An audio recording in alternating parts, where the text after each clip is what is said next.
Cold as fuck. Cold as fuck, bruh.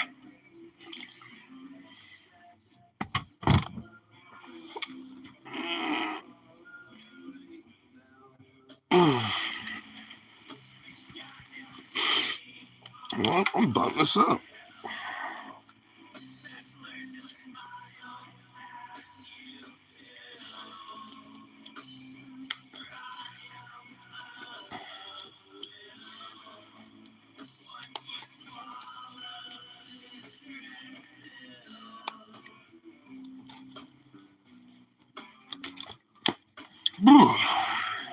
Goodness gracious.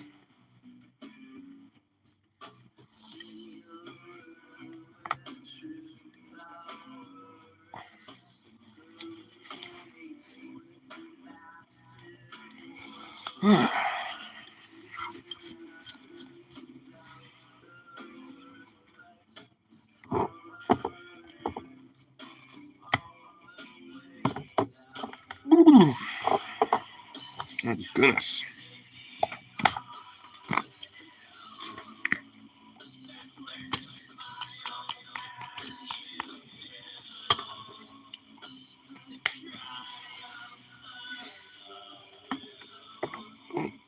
So now, my friend.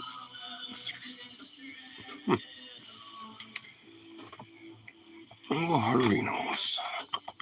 Sending messages. Messages.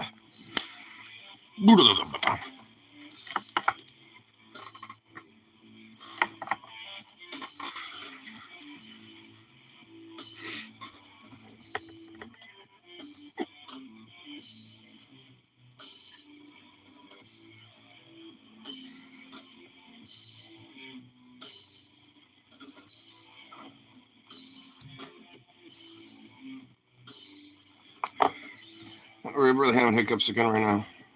Is this what's happening? Is fucking hiccups. I guess so.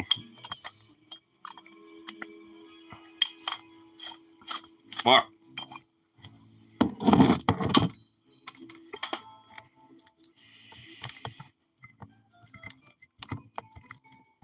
God damn it. Fucking hiccups, man. Goddamn fucking hiccups. That's always great. Fuck. Man, hiccups are really bad right now. Boo. Boo.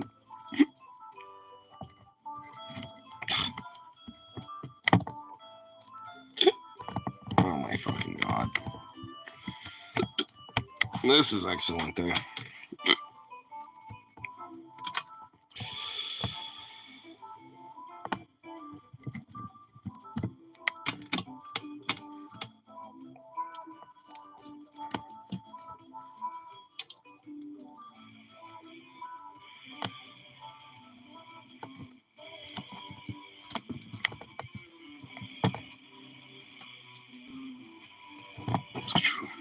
Drink some water. Well, usually just holding my breath normally helps deal with these hiccups, but also just spooking myself, to help as well.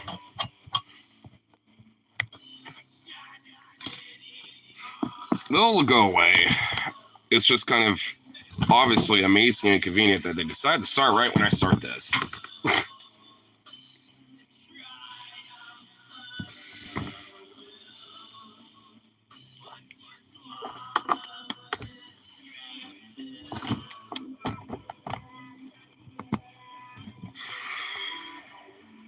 All right, now I think they went away. Oh my god, I spoke way too soon on that one. Jesus Christ. I love how I got like a really bad case of hiccups right when I start this. This is amazing. Definitely good. Great. Awesome.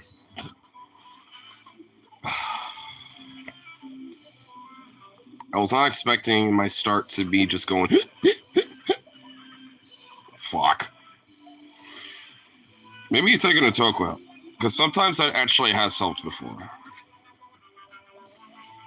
Hello? Hello? Hello? Oh my god, hiccups, Jesus Christ. You will go away.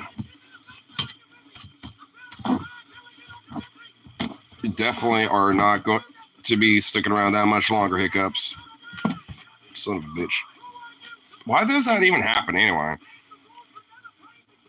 Is there like an actual reason why hiccups are even a thing? Is it like an irregularity in like the diaphragm or something? Or like the heart or what? Because it's just like, bleh. Because obviously it's something that everyone gets every now and then, so it's like, what the hell? What starts that shit? Like, what makes a hiccup a hiccup? Like, what causes those things? Is there any particular thing, or is it just, they just happen and no one knows?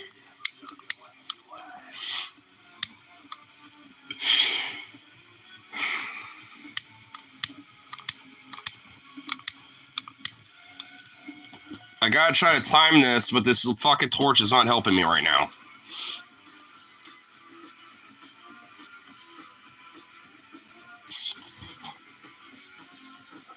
Well, don't explode. Damn. There we go. Actually, I think that got rid of the hiccups. They did. Yay. Me having a little butane thing actually fixed it. There we go. That helped. No, it didn't. Fuck! Just had one. Something to do with the esophagus? Huh.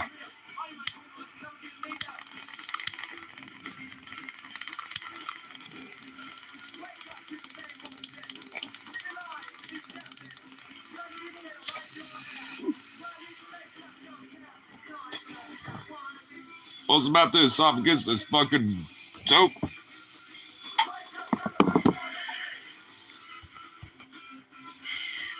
There we go.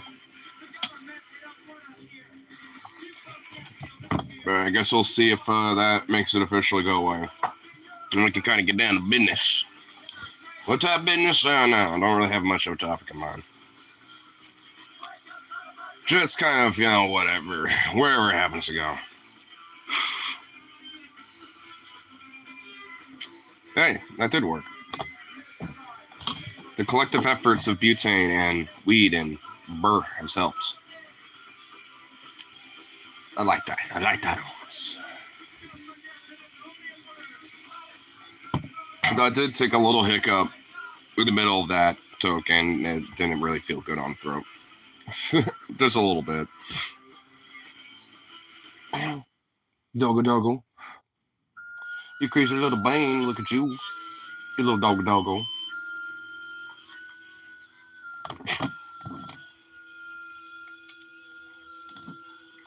It's being a little scavenger right now.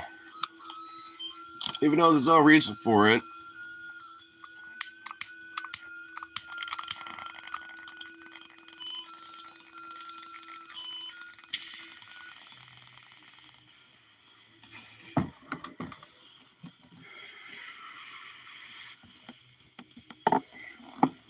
Ah, there we go. Much better. Much better, especially if I have to work. Which, I went and worked today thinking it was just going to be shit. It didn't end up just being better and better with, like, 5 of us closing for some reason or another. I don't know why. But I found it kind of interesting. They're all like, well, you need to all, like, leave by 10, or at least, stay until 10, at least for me and one of my other coworkers, but not so much for like everyone else, even though with all of us being there, it's like, oh my god, it was so boring, like with the last little bit of the day. Sitting around not doing jack shit was just like ridiculous.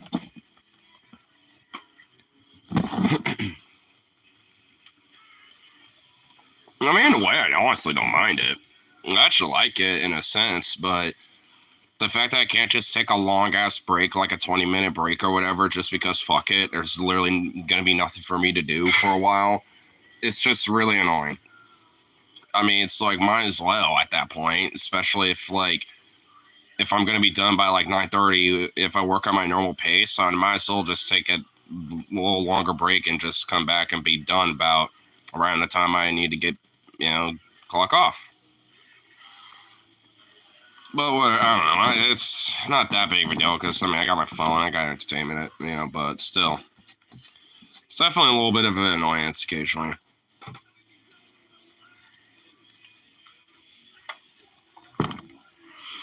And I hate how they fucking installed a goddamn camera in the back in our fucking department. And, I mean, it's like, why? There's no reason for it. There's no reason for it, like outside of the fact that they don't trust us essentially, and that's pretty much is what's being applied.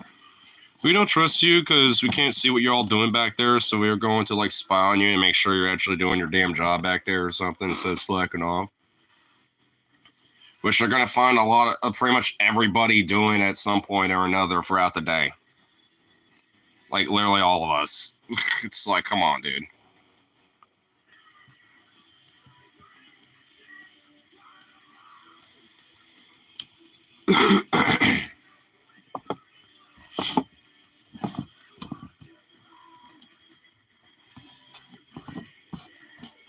I suppose in a weird way, I mean, like, I guess they'll know that we do our shit, and a lot of times, I mean, we're so caught up that it's like, there's not really anything to do. Including with production, it's like, they'll always, like, be like, hey, can you get production on this and that? And it's like 95% of it's already done. The last little bit, it's already being done right now by somebody else. Like, what could I possibly do outside of overfill, our cases and shit, basically, at least, for the floor, like for the store stuff. It's like, I mean, unless you want me doing that, which is just going to create more likelihood of things being distressed instead of bought. I mean, I don't get it. Right? I found it funny. It's like, well, if you're done early and it's like, 9:30 by the time you're all done, then just do some production, like sliced meats or something. And I'm sitting here like, dude, why in the actual fuck would I do that when I cleaned up everything and I'm not looking to clean up more shit? And it's like 30 minutes before my shift ends. Like, why would I do that? I kind of just went, yeah, okay, yeah, all right. I just did that, but I was just like, in my head, I was literally going, just, no, I'm not doing that. Stay till 10, fine, because I don't get yelled at or bitched at because, God forbid, I'm efficient at my job, I guess. God fuck forbid if you're actually good at it. Because, I mean,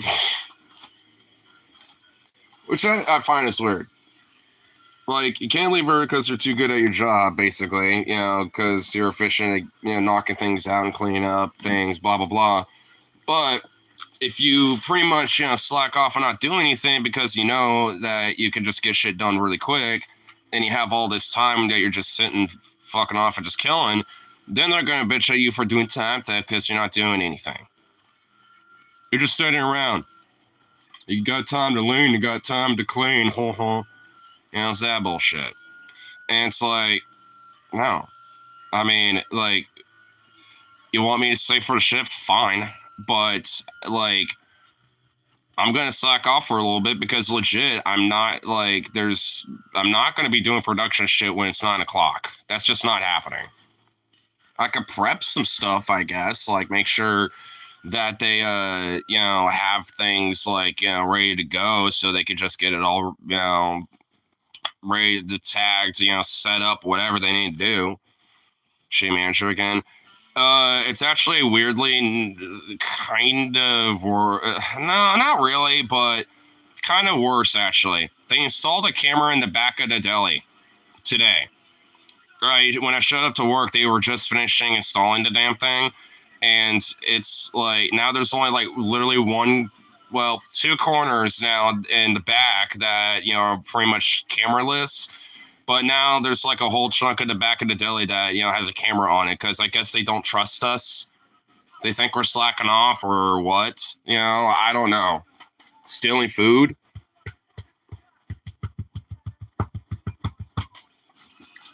Lamau, what? Yeah, I'll have to show you, dude. It's stupid. I don't understand it. And also I got not pulled to the office, but talked to about staying until 10, and that's it basically. Like, I mean, so which they were saying, oh, well, if you got stuff, there's nothing to do at that point, then do some production, like slice some meats and something like that. And I'm just sitting here in my mind thinking, so you want me to leave dirty dishes for the morning people, which they will bitch at us for that, because I'm sure shit ain't going to be doing production, even if I was, like, I'm not doing a lot, or I'm going to only do one thing anyway, and, basically do a baseline clean and just leave it like that. Like, I mean, I'm not going to deep clean that shit again after I already did that, for that day, because I'm cleaning up shop.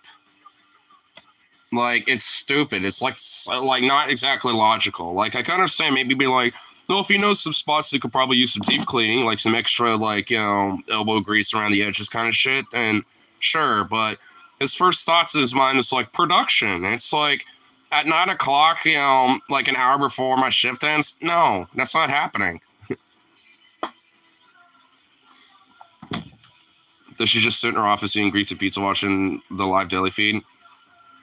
She's actually on vacation right now. I haven't seen her in a few days, where normally she would be at work and stuff. That camera over there, she looks like he used deep cleaning. Oh my fucking god. Dude, when I saw that thing, I honestly had the immediate urge to smash it. I'm not gonna lie, I really had a real urge to smash that thing. Because, to make more efficient workers, you want to, like, spy on them with a surveillance corporate state, to really make sure that the paranoia is high up and shit, and they're always having to look behind their back all the time. Definitely smart move.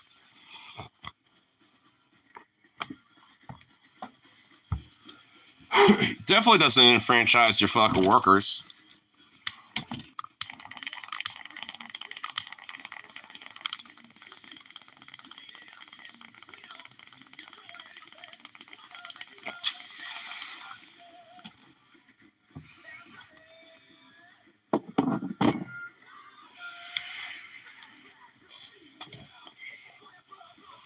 But yeah, it was just but it's just store director's been, covering and shit basically, and he pretty much just like came by and just mentioned to be like, just make sure you're staying till 10, which I don't get that, honestly. It's always been the other way around.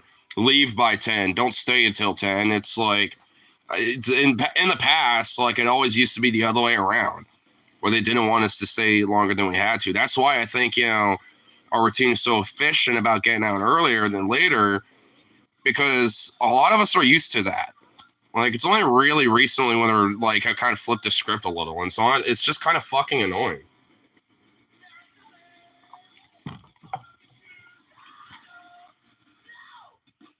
Especially when there's like a very weird sense of selectiveness about it. Because I feel like this whole, you need to stay to your shift, it's like, I feel like that's very selective about who gets, talked to about that versus who doesn't. So I feel like there's just like some straight up like selective bullshit with that. Same with the earbud thing. I've noticed I've been talked to about that before in the past, but not really anybody else. There's like a dude at my work. He's really cool. I like him a lot. He's an awesome guy. But he literally, like, will sit there and fucking watch One Piece and, like, on his phone, like, and just, like, bring it around with him. He's doing production stuff. He's got his phone over there, catching up on some One Piece. Like, and he's looking at that and doing his thing. I mean, he's, efficient, does his job. But I'm just saying, it's just like, he's sitting there listening to goddamn One Piece with his little headband that has, like, little headphones inside of him, so he can kind of, like, be a little extra sneaky, cheeky, breaky about it. But it's just like, how in the fuck have you not been talked to about that? And they're like, oh, they've seen it before, but, I've mentioned it to me, but I just keep it, on my person. I just, like, flip it, and it's got one of those phones where it's like, you can, like fold it like a book. It's like, whoa. Just fold that up and just, like, put it in his pocket, and it's, like, kind of his way to obscure the screen and hide it, and just be like, yeah, I was just sending a message or something. And it's like, dude, fuck yeah. What's up, Pop? You're desperate for fufu right now. Even though it's in the kitchen and you could have eaten it all day. And now you just want to because you just want to annoy me. You goofy shithead. Oh, look at all this flab, dude. You got all this flabby fluff on your neck. So much flab. So much flabbiness. Flaps. Flab.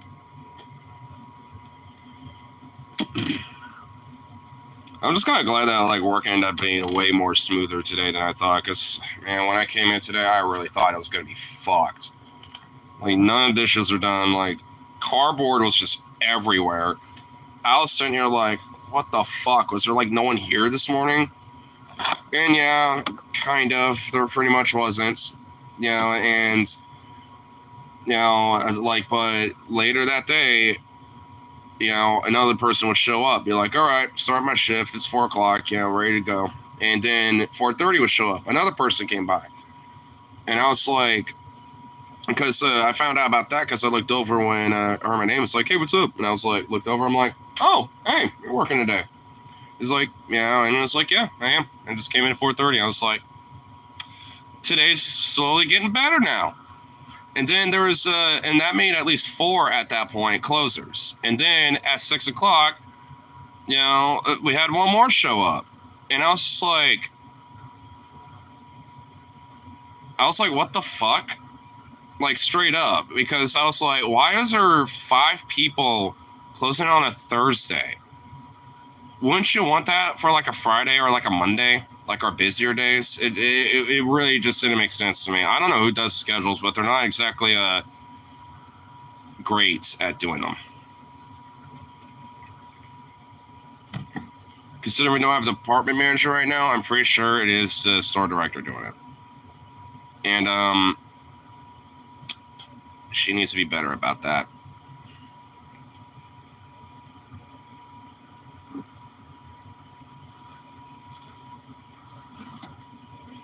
I know I need to make sure that they at least got my follow-up note about making sure I'm off around 8 o'clock on Sunday, though, because that's kind of a non-negotiable thing.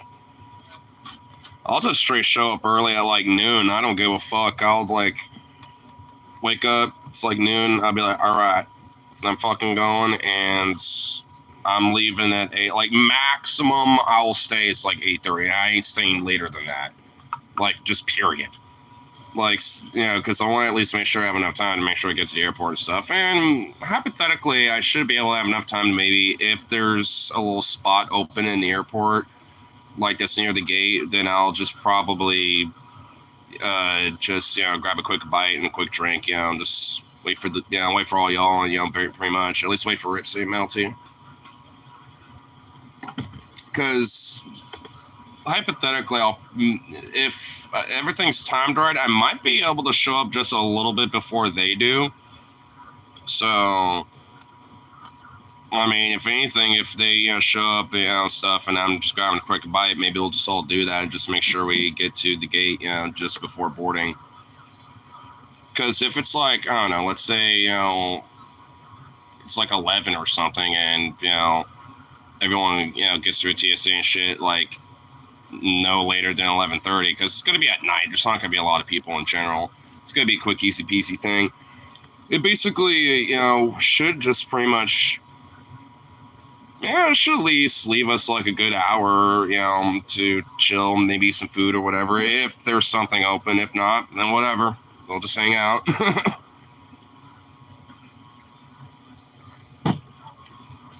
Though, usually there's always like something that's open, unless it's like legit after like midnight. Usually that's when the cutoff is in general. Because I remember the time when I was laid over in Vegas, like pretty much in the middle of the night, like obviously outside of the casino machines, stuff like that, and maybe a couple things here and there, you know, like pretty, like, you know, like a little convenience store little thing, you know, kind of thing, basically. Like outside of something like that, pretty much everything was closed, but like they usually would open up by either 6 or 7 and normally would close around like midnight. Pretty much most things. A lot of things would probably close around like 10, 11, but, you know, everything usually by that point is around midnight. I think there was like a little bar that was in the airport that I think stayed until like 1, but, you know, didn't eventually close, I think. So, I don't know. Maybe it just kind of varies from airport to airport too, so. And also, I'm usually never like, at the airport, at least at PDX, you know, like really late at night. So I don't know what like the little night vibe is there. Outside of it probably just being pretty quiet and chill.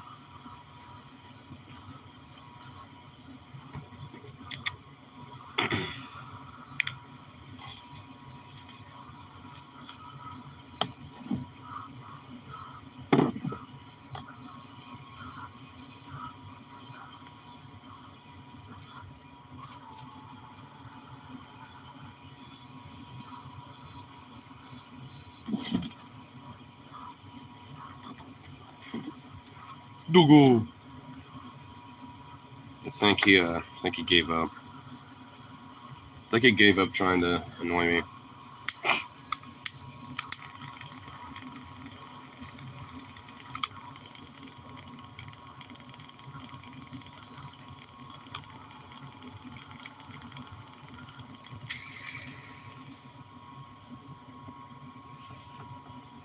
You goofy little bead.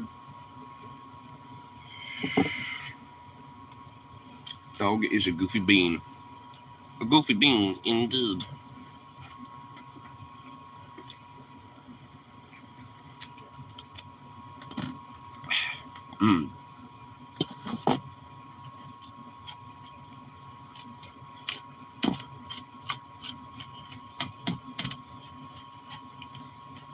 You know, I was just kind of thinking about like Trump's weird ass little dance he was doing, either the other day or today. I don't know which, but I did finally kind of like look at a little bit of that. The fuck is he doing? Like at this point, I wonder what the fuck is going on in his head anymore. Like honestly, like I'm not even like kidding at this point, dude. Like what is there like genuinely like a brain left to brain in there? Because I figured, you know, even if it is like the unique Trump garbage orange brain that it was, is there even anything left of that? You know, because what was he doing, dude? He did that for like 30 minutes. And apparently it was like initially over like, I think there was like some medical thing from someone in the crowd, and they were just playing intermission music while something was going on. But while that was happening, he was just dancing the entire time. It's like, what the fuck is going on? I was honestly more confused more than anything. Like, because I want to laugh at it, but it's like, for 30 minutes and half an hour of him just sitting there kind of like doing his weird little dance shit that he does. You think, you know, if there was like, you know, if it was actually due to something serious, like, you know, someone had a medical emergency, so they're just having a little time in between to make sure that person's taken care of, whatever, which is understandable. That, you know, shit happens. You know, honestly, even there will be bands that'll know someone in the crowd that's having like a medical issue, and they'll just stop the show for a second and be like, yo, this person needs medical attention right here. I'm pointing at it right there. Yo, staff, right there. You know, they'll straight do shit like that. You know, like there's a lot of bands that'll do shit like that, you know, because of just, you know, courtesy and shit. So, I mean, you know, it's like, that's fine, but I mean, why is he weirdly joyously dancing around like a goof? I mean, I know, I'm guessing, like, whatever mushroom he has for a dick is now pretty much shriveled up, and now that fungus, you know, the spores of it have transferred into his head, and now he's just got, like, you know, fungal brain now. Just a little fungus just dancing around happily. Slowly but surely releasing his spores out with each little dancing bob.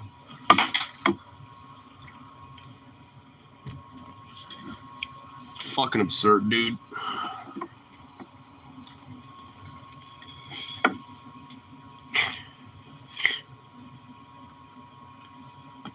I can't believe there are people out there still wanting to vote for that fucking utterly stupid, retarded fucking orange baboon of an ape, bro. I was actually kind of like listening in on a Phoebe stream a little bit before I started this.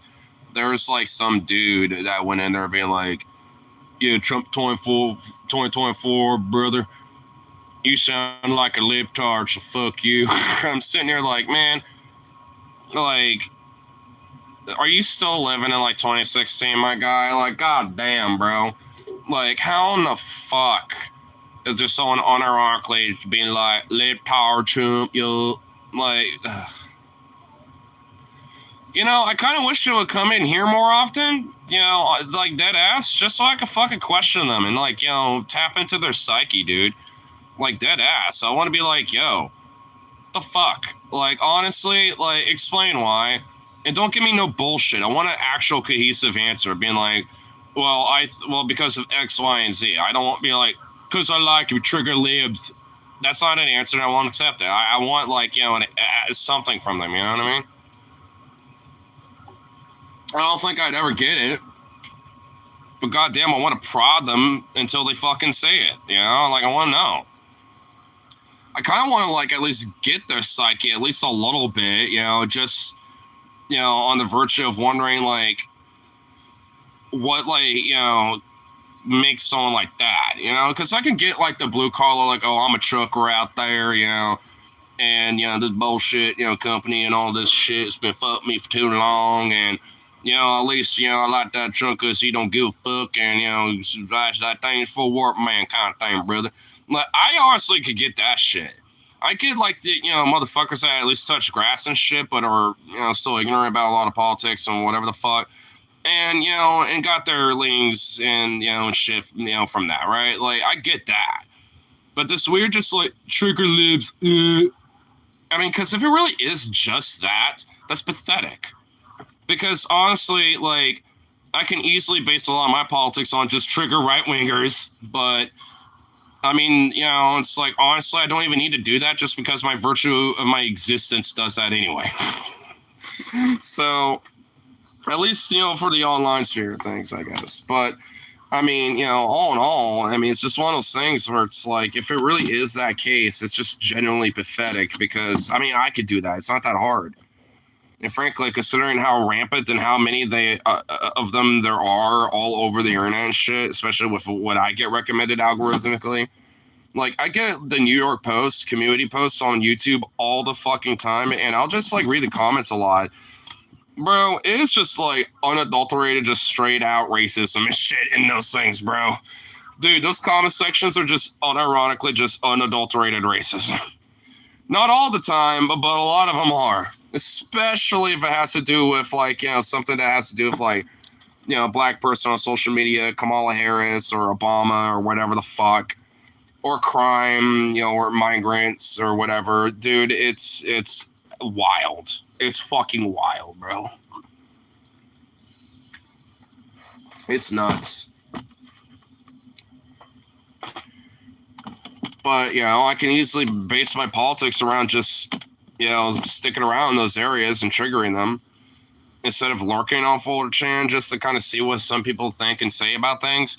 I'm active in triggering right-wingers and kind of goading them to show up here and shit. Like, you know, I could easily do that. Do I want to, though? No, because it's a waste of my fucking time. And it doesn't, like, have any real merit in anything when it comes to actually doing anything politically productive, at least when it comes to just on the bare minimum virtue of just talking with people. I mean, because I'd rather just talk with people. You know, if they get triggered, that's their problem, not mine. You know, at that point. That's why sometimes, you know, they'll be fucking, like, conservatives. And the very few times they do, they'll pop in and be like, you commie or some shit. And I'll just be like, I know ideas to call me, but yeah, I'm a lefty and shit. What do you want? You know, it's like, and I'll say that much. And they'll just be like, oh, so you like Kamala. And they'll just start freaking out. I'm just like, dude, you got the wrong ass impression about me, bro. There's that one guy, Glockinator, bro. He thought I was, like, straight up like a Democratic libtard. Like, that liked Kamala. And I'm like, dude, you keep fucking missing the ball with me, bro. And you came on here because I think he, like, was perusing when I happened to be talking about firearms and stuff. And he was like, oh, okay. You know, but then he realized, oh, he's a lefty. Damn. And I'm just like, no, I'm not, bro.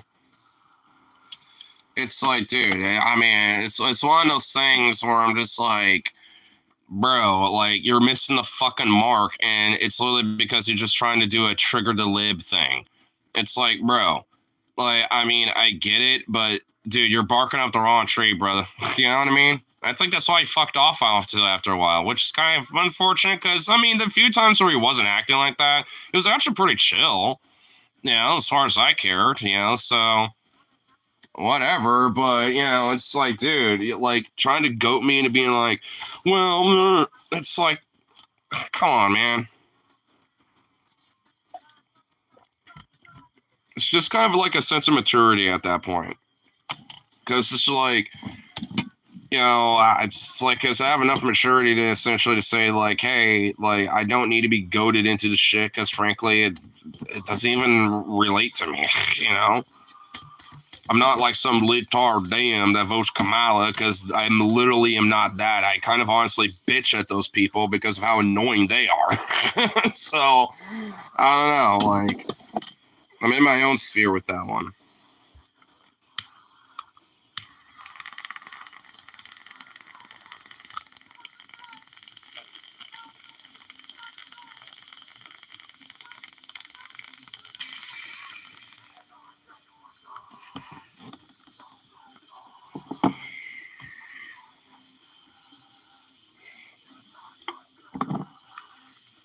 I just kind of wish conservatives would be a lot more just like open to just being chill and like in a sense of just being able to at least, you know, have a point outside of the usual dumb bullshit that is always parroted over and over and fucking over again within the right wing spheres and shit. Because that's the thing about conservatism that is definitely very different from like more leftist spheres of thought is that they're very unified when it comes to ideological motives or agendas, especially when it comes to a state. There's always like strong overlapping unifiers that, that at that point override pretty much whatever little tiny scribble squabbles they may have. Oh, you know, I'm Protestant Christian, but you happen to be a Roman Catholic, but you and I support the same, you know, Republican candidates and, you know, and like, you know, support the same policies and broadly and shit. Well, you know what? I might not like your religious, you know, beliefs in politics a little bit, but I do like the fact that we can at least agree on the broader politics of everything else. They do that a lot. I mean, you know, not just Protestant Christians and Catholics or vice versa, but just in general. Like, you know, oh, well, I think you're a little too laissez-faire about social issues, but at least we agree about, like, immigration or something, you know, or whatever. You know, it's always going to be some shit like that. But for some reason, they will never have that for the left, usually. Unless they have, like, that weird little, like, well, you know, you're cool for a different cloth kind of lefty kind of guy. Like, because, you know, maybe someone like me who can kind of, like, take an upper lip a little bit about, like, some bullshit. I mean, like, oh, so you kind of, like, think of, you know, some quirky social stuff, huh? And I'm like, if you want to call it that. And, you know, so, I mean, you know, like, in a weird way, it's like they kind of respect someone from the left side of things if they're able to kind of like, you know, deal and hash out the, you know, the shit they, you know, kind of fling a little sometimes, because that's a way to butter them up a lot of times. Doesn't necessarily mean they'll be on your side or even really like open up completely, but it kind of gives them a sense of like, all right, you ain't that bad. You might, you know, be all right. Still a quirky fucking weirdo libtard or something, whatever, you know, but hey, you know, it's like that's, you know, that happens pretty frequently as well. And honestly, I'd say that, you know, I have that with, you know, some people even at the bar, you know, shit, where it's like, yeah, you're really chill and I like you a lot. And, you know, even though I might not always agree with your politics stuff, I really like that you do political songs sometimes, like karaoke and blah, blah, blah, blah, blah. Like, I mean, I've gotten that before. And I'm like, all right, well, hey, you know what? I respect that. You know, I'll at least generally respect that shit because, like, at least it shows that there's still, like, at least a, you know, a sense of commonality, you know, there. And if anything, that's, you know, a good way to have a bridge, you know, to be able to maybe be like, well, are you kind of curious about maybe some of the ideas I might have, even though you might disagree initially? Because maybe you might honestly come around thinking, might be on to something. But, I always kind of make sure the ball's in their court, so to speak, with stuff like that. Because you kind of have to, like, let them kind of, like, kind of bring the question to you, so to speak, instead of questioning them. Whoop! Uh-oh. Ah! We are tilting. Oh, well, Jesus Christ. Of course, the phone. I barely tapped this thing, and then it's like, but you kind of have to, like I was saying, like, I have to bring the question to them, or, or have them bring the question to you more so than you question them. Because then they don't feel like they're kind of like back into a corner, conversationally in a sense, or in debate sense, I guess. And then, kind of, makes it so the ball's in their court and thus has to make them think because now they're wanting to hear the answer that you have to say, because it makes them have to listen to you at that point. Because if you question them and they say something and you respond to it, they could be like, oh, well, you don't understand what I'm talking about. Like, they can, say something as a rebuttal and they can use that as a way to shut off if they feel like they're being cornered. Again, conversationally, like when it comes to, something that maybe they don't really have a complete sense of understanding. Because, them bringing a question to you basically makes them have to have a sense of open-mindedness at that point. They also have to be willing to do that, though. I mean, you can also ask a question that kind of make it so they bring the question to you. It's a way to put the ball in the court. Another, being like, hey, you want to know about some of my politics a little bit? Because, hey, and they'll be like, all right, yeah. I mean, what's with the union stuff or something? I know you're about that. Blah, blah, blah, blah. And there you go. Conversation starter. And that makes them where they have to kind of listen at that point and actually kind of understand what, you're talking about. Well, or at least hear what you have to say. Or another way is being like, hey, I'm kind of big on this kind of stuff. So if you ever want to, like, maybe, learn something about it, or maybe, like, hear a different perspective to what's usually told to you or whatever, hit me up about it. Be like, all right. And funny enough, a lot of times, some people have actually come back and be like, I know you talked about, like, you've been cut from different cloth that's like a lefty anarcho guy, right? So what are you about that? Like, the union thing or this and that or blah, blah, blah, blah. And I'm, and that opens the door. And it kind of makes them kind of actually think about it, be like, oh, well, cut from a different cloth, so to speak, not your average, thing, especially like, from what I've taught about. What is that about? What does he mean? It kind of makes it, again, it's another way to put the ball in their court.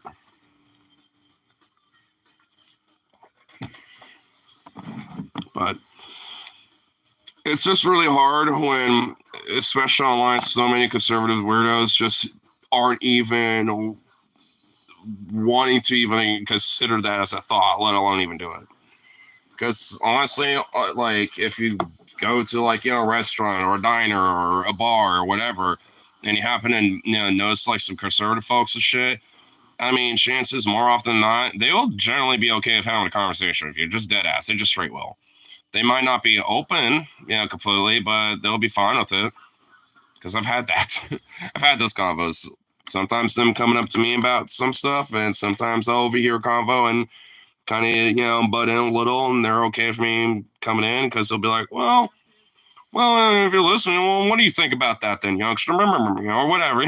So, I mean, because I think it kind of, in a way, at least for me, I mean, one thing I know about, like, especially in the South, is that they're big conversationalists. Like, I notice especially for, like, a lot of, like, kind of more conservative leaning, like, households or, families and shit, is that they're very conversational. Maybe not necessarily about politics, but just in general. They'd be like, oh, well, how's your day? Are we, are you going to do that and that? That was on your plan for today? Or was there a change of plans? Because I know the weather's probably going to get bad here pretty a little late this evening, blah, blah, blah. Like, they're very conversational. Like, every time I'm in Texas, I'm always, like, approached, being asked questions or talked to and blah, blah, blah. And I'm just sitting here like, oh, my God.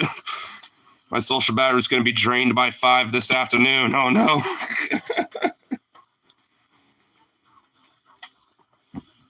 So, I mean, it's one of those things where, like, they're not shy of like, basically kind of like, doing the old like kind of small town like, how you doing, son? Having a convo, like small talk shit. They're not afraid of it at all. I mean, it's not like a political thing anyway, but it's just, at least from my experience, what I notice is that more kind of conservative-ish leaning people tend to be a lot more like openly conversational, where they're willing to kind of like butt you in, or kind of like, pop in and like want to talk with you kind of thing, more so than the other way around. But it's not unique, obviously, or an absolute. But it's just, at least in my experience, is what I've noticed a little more often. On the internet, it's kind of the opposite. But I mean, honestly, at least in my experience, I mean, outside of just right wingers just blurting dumb shit, frankly. But I mean, not always. So I mean, it's just one of the things where I've noticed where, at least on the online sphere, it seems like it's the other way around. While like on the ground, like if you're like out in public or something, it's kind of the inverse a little bit.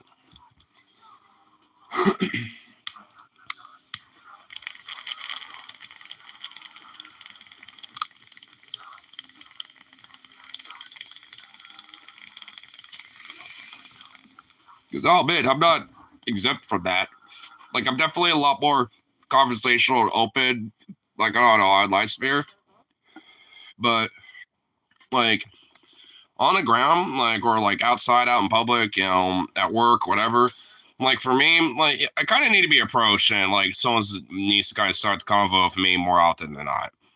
I mean, not always, but usually more often than not, that's kind of how it goes. It's like, I won't say much unless you say something to me first. That's kind of usually how it is. But I mean, if I'm listening on a convo, especially like at work, because a lot of my coworkers will be talking about some legit interesting shit sometimes. Now just kind of pop in and be like, oh, I have a tidbit of info. I could say something and add to the convo. So it's not always, even for me, but more often than not, I tend to be a little bit more introverted in a sense, more often than not, like out in public more so than like here, basically. Because I mean, obviously, I can just jibber jabber my fucking mouth off, and I don't give a fuck here, So it's whatever here, but like at least, anywhere else, I'm a lot more like, hey, what's up, man? Oh yeah, cool. Yeah, no.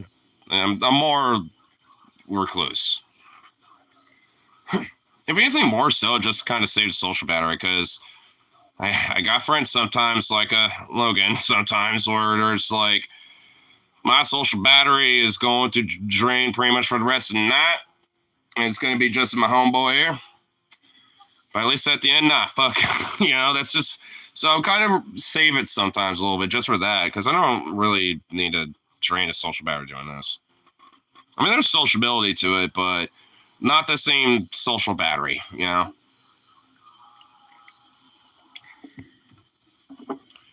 I'll admit, there is like a coworker that I haven't saw yet, because he's doing school, so now he's working part-time and don't see him that often. But I want to hit him up because I kind of found it interesting that him and I have kind of similar politics a little bit, and despite like being 9 years older than him, but yet he also looks 9 years older than me. I don't know how, but he's just got those genes where his beard is like, it's fucking ridiculous. I'm like, dude, I'm a little jelly. I'm not gonna lie. At the same time, it's like, he likes to shoot hoops and shit, and fucking work out and stuff. And I know my friend Logan's been mentioning about that too. I'm also thinking, it's like, well, I got similar politics. Maybe like one of these days to be kind of chill with like kicking it and hanging out a little bit. Maybe not partaking. I don't know what the fuck his proclivities are anyway with that, so I won't even pressure it. It's also douche behavior to do that anyway. Be like, come on, man. Especially if it's like a first time thing. That's just douche behavior. I'm pretty sure the kid smoked weed before, but I'm not even gonna fret with it. I know he's cool with it, but not one of those things where I'm gonna be like, oh yeah, you want to do?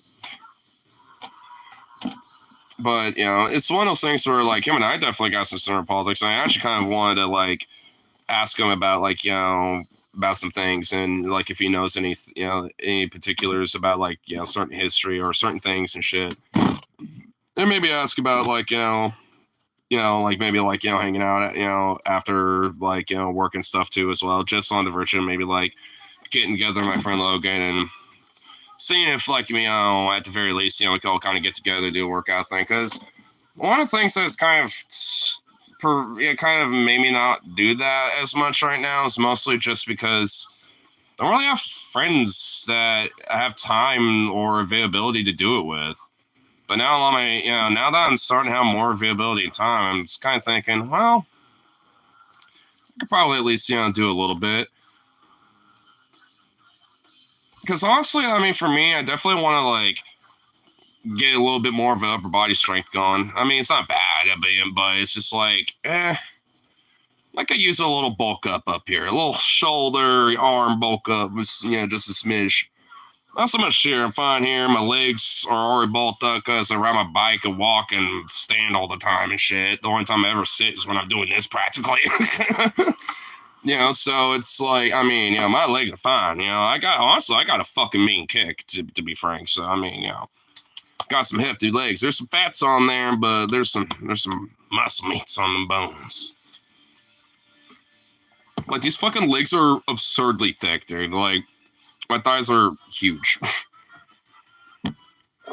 Thick thighs save lives. But that's kind of why I want to at least kind of bulk up a little more, kind of tone out. I don't want to get like swole, like I'm ripped, bro. I don't give a fuck about that.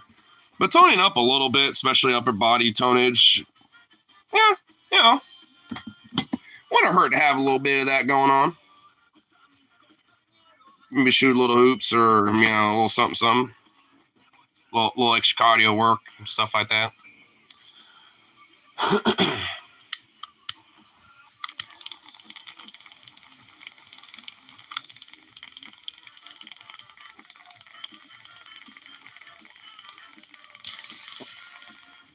There's another thing I want to work on is cardio.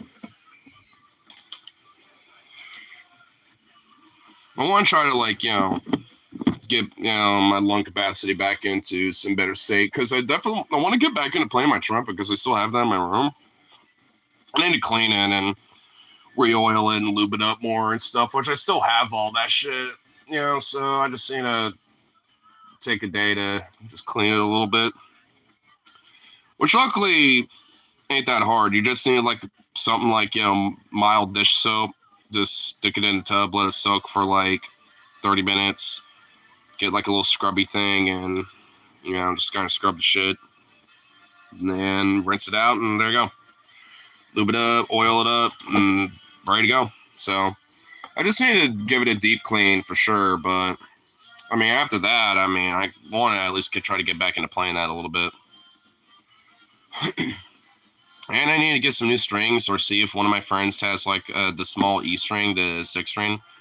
Because at least for acoustic, just so I can get my acoustic back in action. Because I don't know what it is, but for me, it just immensely fucks with me when there's a string broken, and I'm just like, fuck. It's just like, god damn it. I mean, it's not really as bad if it's like a B string or something, but if it's like, one of the E strings, an A, D string, even the D string to an extent, I'm just like, oh my god.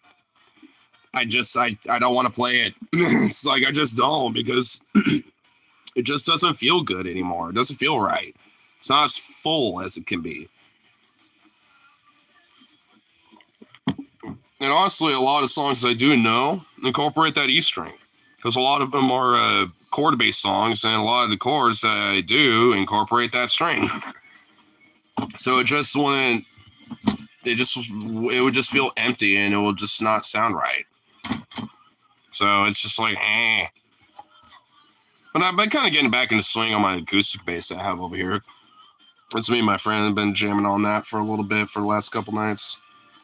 Not that much, but, getting a little bit back into a swing.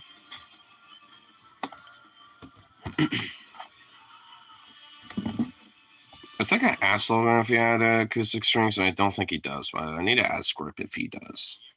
If not, maybe Tyler might. Because if not, that means I have to buy a whole set of fucking strings just for one string, and that is annoying. Oh, wait, I can just buy it online.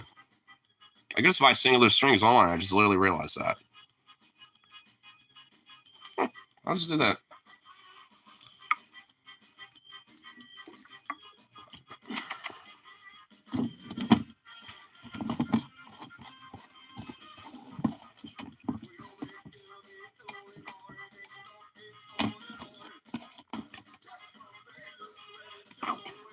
Sweet. I definitely want to at least like get back into the swing of things a little bit. Maybe like see if I can at least, have like a couple different songs that maybe me and one of my friends can do, because then he can just use my acoustic bass and maybe do some busking or something. Because I know at least like 4 or 5 different like labor songs. Not immediately off the top of my head, but for the most part. And honestly, I know there's at least like, actually more like maybe 7 or 8, because there's like 3 or 4 songs that pretty much have either the same chord progression, or they have a very similar chord progression where they use the same chords, but just in a different progression. So, I mean, honestly, now that I'm thinking about it, I kind of know, like, about like a 7 or 8, because I know Preacher and Slave, and what is it called? Fucking there's like 2 other songs, and oh my god, I don't know why. You know what? Hold on. I know I have my IWW songbook somewhere. Where the fuck is that? Oh, might actually be in the guitar case over here, because honestly, most of the songs I know are in that fucking book anyway. Where would not to be?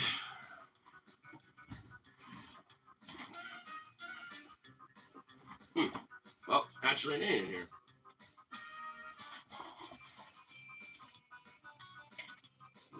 What type of string is this?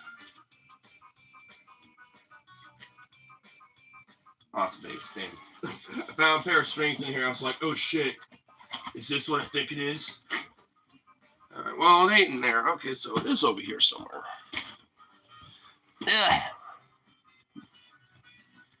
Actually, now I remember it's in my room. Now I remember it being in my room, so whatever.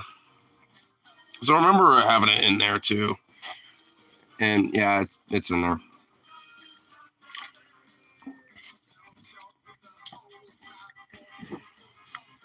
But it pretty much has at least like, at least out of songs I know, at least like 5 of them for sure.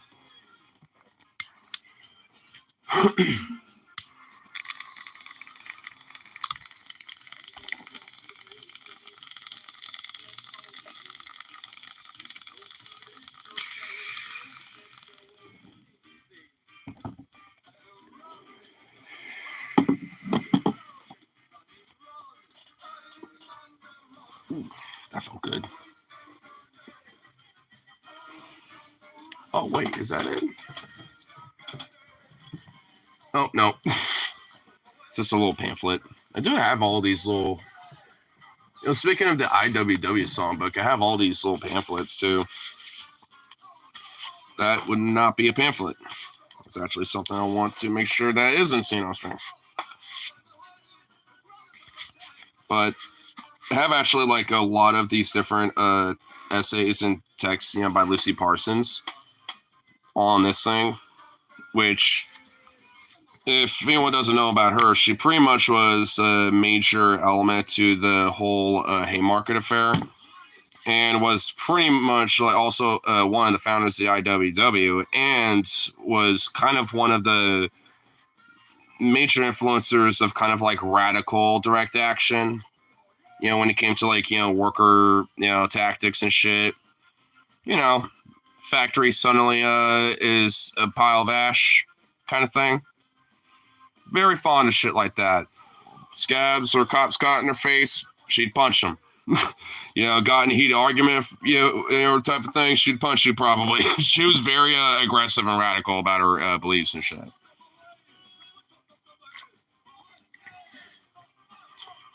Which, funny enough, her husband, Albert Parsons, despite being a soldier during the Confederacy at the time as a a cavalryman or something, like he obviously got heavily disenfranchised with the whole Confederacy and didn't even really want to partake in it anyway. He was kind of forced into it, and happened to be like during the migration with Parsons and her mom up north.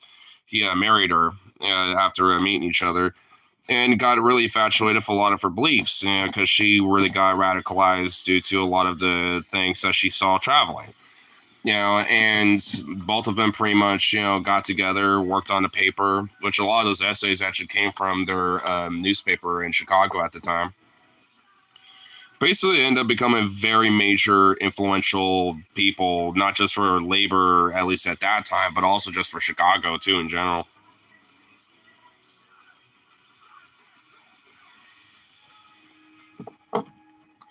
And our little pamphlet is just basically how to make art as an anti-capitalist. Which has actually some cool different little things in here.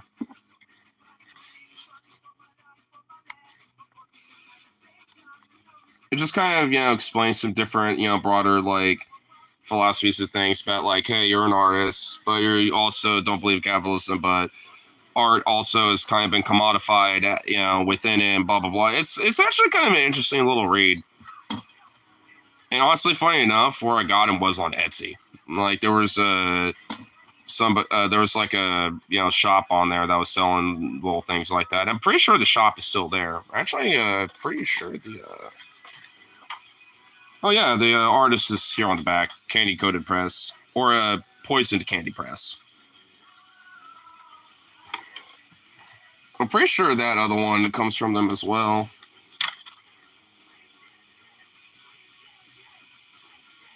Actually, I think this one's different.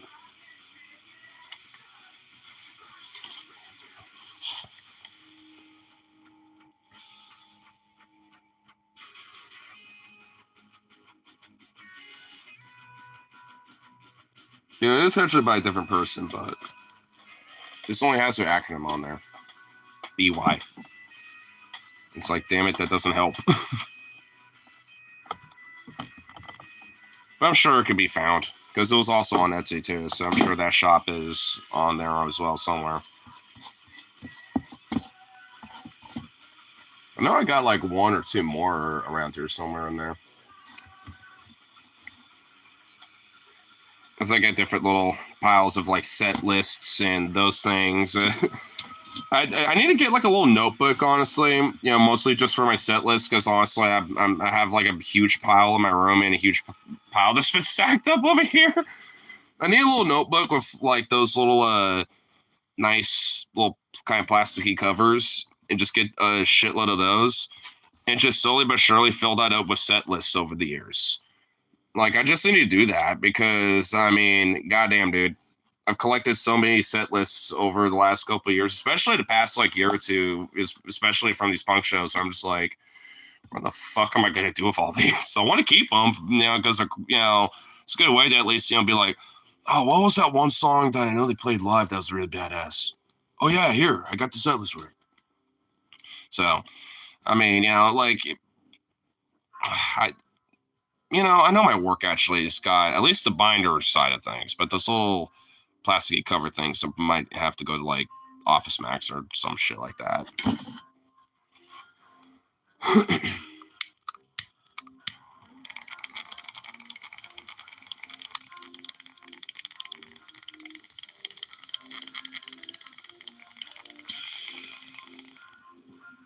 That'll be a little something I can do on the side. Little side project. Don't really need to worry about right now.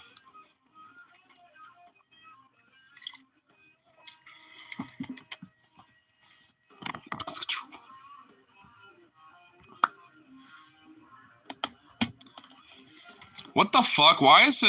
I literally clicked all chat just to see like if why the chat's not been active and what the fuck. I click all messages and now all the shit's there. I was like, why is the chat dead even though I know people are here? What the fuck?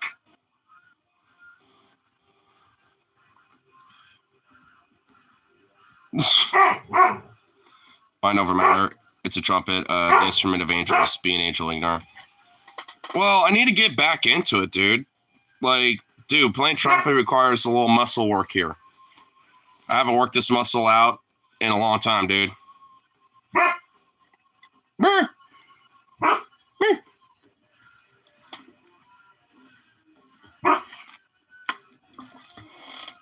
Dude, YouTube needs to get his shit together, bro. I legit, for like, I don't even know, like, what, 20 minutes there was like, why has the chat been dead forever? I mean, you know, because I could just keep talking, but I was just like, what the fuck? I mean, why was it dead there for a way? But it wasn't. It just didn't pop up, you know, when it should have, because fucking dumbass YouTube, bro. Did you see his thing I sent you on Discord? Yeah, actually. I didn't get a chance to respond to it or anything. I was actually, was thinking about, like, oh, I'll just share this really quick and respond to it. Say I'll check it out. I'll probably check it out when I go to Minnesota or something. On one of my days I'm over there. Which is coming up. Which, since I only know it's basically going to be like 2 nights, I don't even really need to bring anything now that I think about it. I still want a backpack with, you know, some basic necessities, like, you know, an extra pair of socks, another shirt, which I don't even really need because now that I think about it, I'm going to get 2 shirts.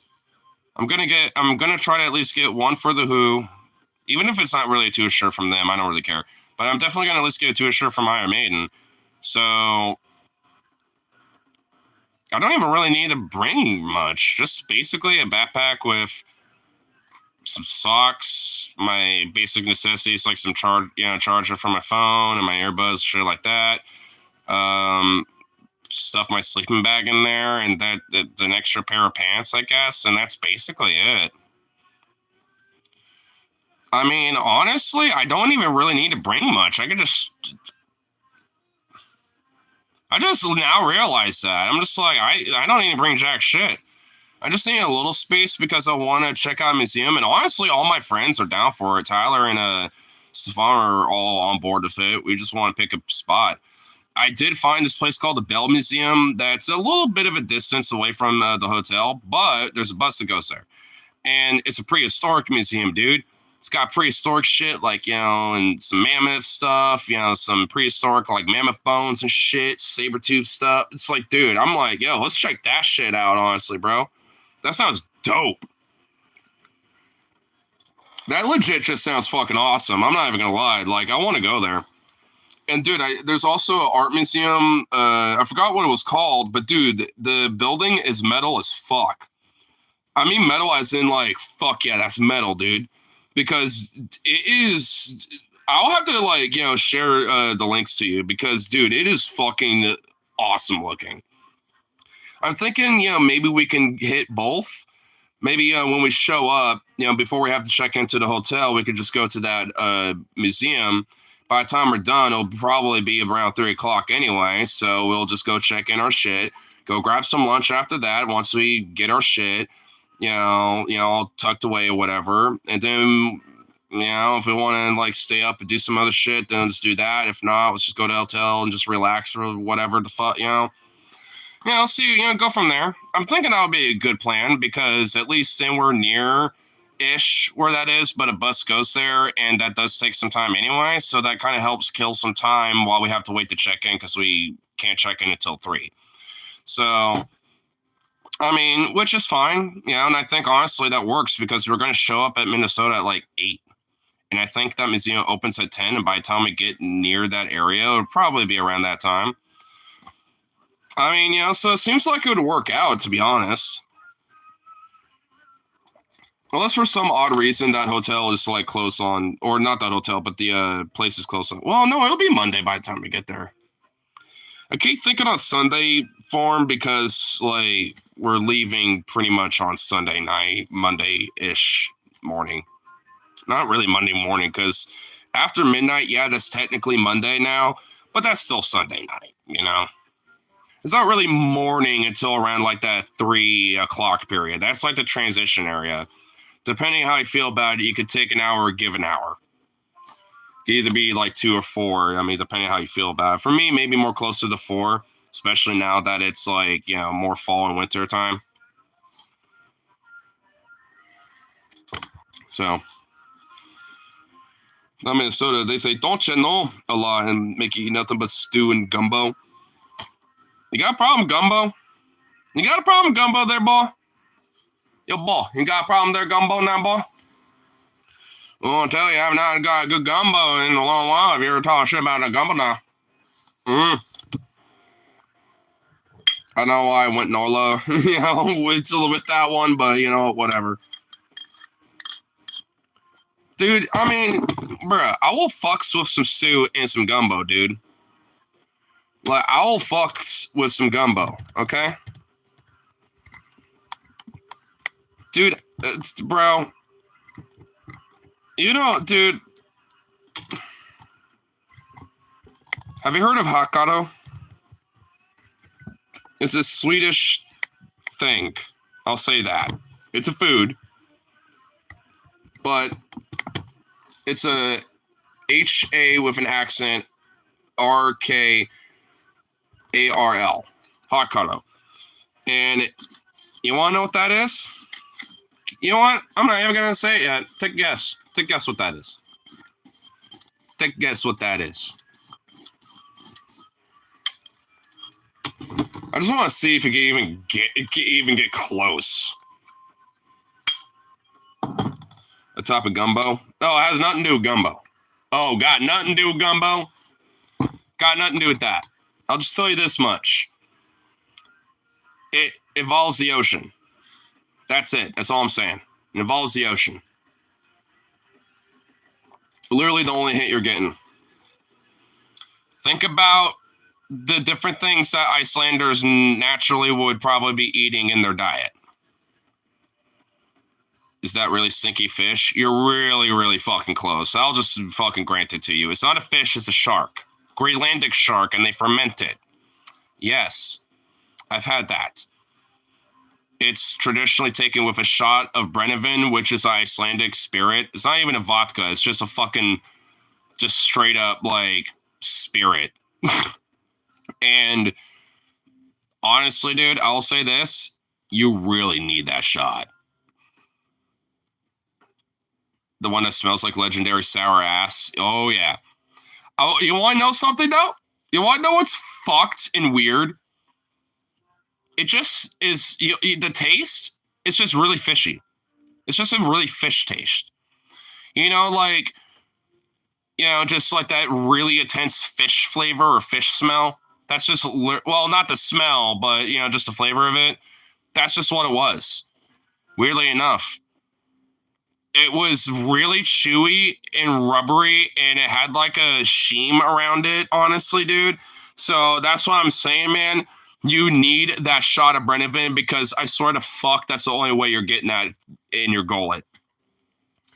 But it wasn't that bad. As weird as it sounds, it was not that bad. It's the smell that's bad. When I smelt it, I was like, oh, fuck. And they give you complimentary toothpicks, you know? So I put it all on a toothpick. I had that shot. I cheers my sister and her husband. We went, tried to start chewing that shit. Her husband just took the shot, and then he started chewing the fish. I'm just like, oh my God, you fucking savage. While me and my sister were eating it first, and, well, then we take the shot to help it get down. He went the other way around where he took the shot first. And then he got some of it stuck in his teeth, and the entire fucking day his breath smelled like fish. Straight, intense fish. I was like, dude, I think he got the order wrong. He's like, I don't care, I'm taking that shot. And I'm just like, well, I can't argue with that, I guess, but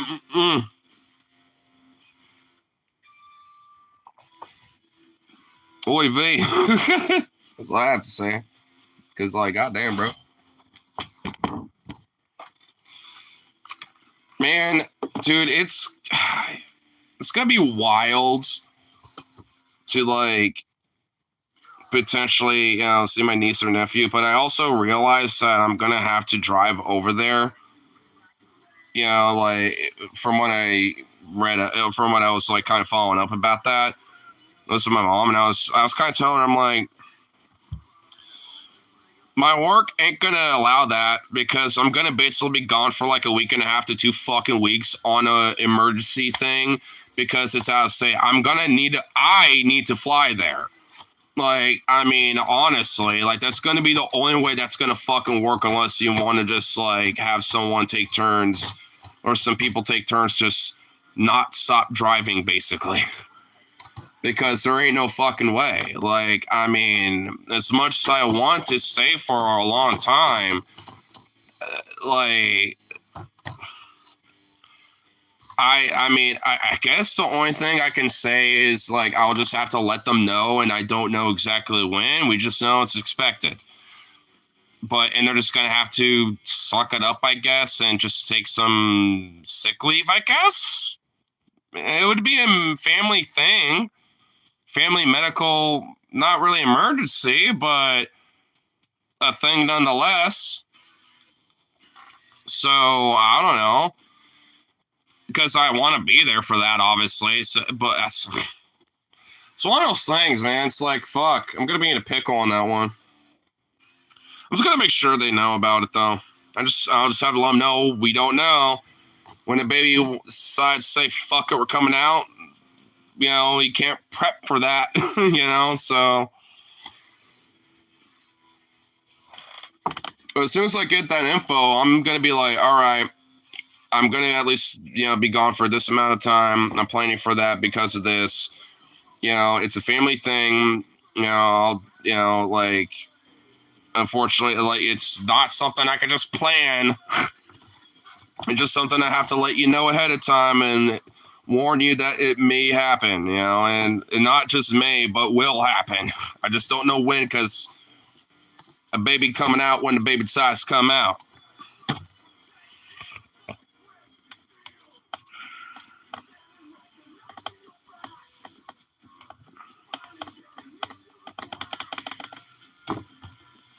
Do you think that you could pull off a situation with that stuff? Nobody move. We are on a 12-hour flight. We're cracking this can of hot cocoa. It will be a very bad case of silent but deadly. No, you want to know why? You forgot the Swedish equivalent. That is the most raunchiest, even most disgustingest thing in the world. Sunströmming. That rotten fish in a can.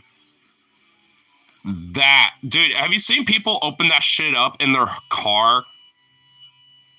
It goes out, it explodes everywhere. There's a very particular way how you have to open it so you don't explode it because the can is literally pressurized because of the fermentation. The longer that can sits, the more pressurized it is, by the way. You know what I mean? It's like, okay, same scenario, but with that.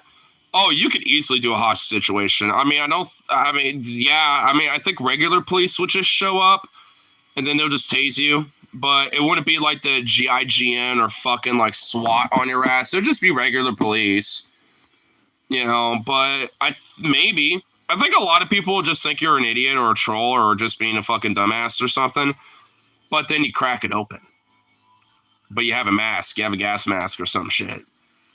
You just like whip that on, crack it open, just while it exploding, squirting juice everywhere, and you just chuck it down the fucking aisle. And all that juice is just getting on everybody. This gas can produces flammable. I don't. Has anyone tested that? Because you know what?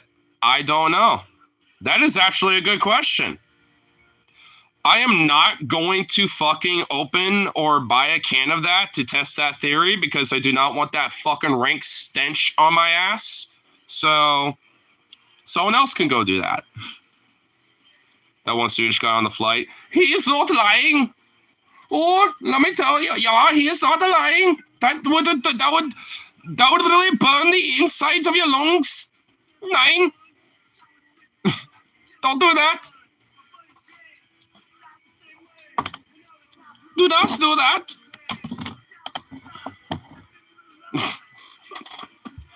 Maybe we should. Well, I'm not doing it. If you want to do it, you do it. I'm not doing it. If you want to fucking go test that shit, you go do that. Go buy a fucking canister stroming, and fucking test the theory. See if it's flammable. There you go. Can you imagine the ass whooping someone would get from doing this? Oh, they would deserve it. Oh, absolutely. Speaking of ass whooping, you know what that just reminded me of? Dude, I was watching a Moist Critical video earlier today. All is simply called, They Finally Caught Him. I was kind of curious because I was like, what the fuck is this? So why do I care? I decided to click it. Then I immediately realized I should care. There was this, utter scum fucking, questionably, should he even be called a human being, wretched fucking human being, that was like, I don't want this dog anymore, as he's fleeing, Tampa and stuff where the Hurricane Hilton was coming through. And it's like, and he had his dog with him in the car, by the way. And it's like, you know what? Fuck this. And he, pulls over on the side of the highway, and he's in, fucking, some deep-ass water, like a foot of water. This little small dog is just, chest up like this high in it, just ties it up to some fucking fence and just leaves it there. And it got so, and everyone was like, what the fuck? And, even the police are like, no, fuck this. And, straight up, hunted down, who this motherfucker was. And they eventually found him, and he admitted to it. And it's like, honestly, I hope the people in prison, I don't give a fuck what they did. They could have, tortured a grandmother or some shit. I would vindicate them if they just whooped the motherfucker ass. If they just whooped that motherfucking ass. You know what I'm saying? Because, bro. What awful fuck just does that, bro? Up to the dog was saved. Yeah, they found the dog and they saved it, and it eventually went to a different home, and, or at least it's in a no-kill shelter and it's going to be adopted and stuff. So, yeah, the dog's okay. But, yeah, because a few people, noticed the dog just sitting there cold, wet, just chilling, literally, I guess, in a way, just oh my God, scared the shit, and people called it in, so, the dog's okay. But that dude literally left it there just hoping that it would die a horrible fucking death, drowning or some shit, or getting impaled by a fucking branch or something. It's like, dude, you utter fucking awful fuck. If you don't want a dog anymore, just go take it to a no-kill shelter. Be like, hey, I don't want this dog anymore. I thought I could take care of it, but I can't. Due to finances, this and that, and I'd rather go to a better home. Here you go. They'll be okay with taking them unless they have no capacity, which, I don't know. That depends on the shelter, I suppose. But, it's or honestly, even on Facebook or anywhere else, be like, hey, I have a dog that I want to, unfortunately get rid of because I can't take care of it, for X, Y, or Z reasons. Who gives a shit? And, honestly, it will be so fucking quick for someone to be like, oh, that dog's cute, and I've been wanting a dog. Yeah. It's there you go. And honestly, you can get a little money out of that. Yeah, it's if you want a dog, $100, 200, some whatever, Imagine how much of a scumfuck that would be, or not just the cops, not just other Floridians, but specifically Floridian cops to be like, even we think you're a piece of shit, dude. I know. Dude, seriously. They genuinely dedicated time finding this guy. That's how they found him. It was because law enforcement were like, fuck this guy. Straight up. Even they were like, fuck this piece of shit. Even they were like that, bro. That's why they, in a lot of ways, they found him. And I think,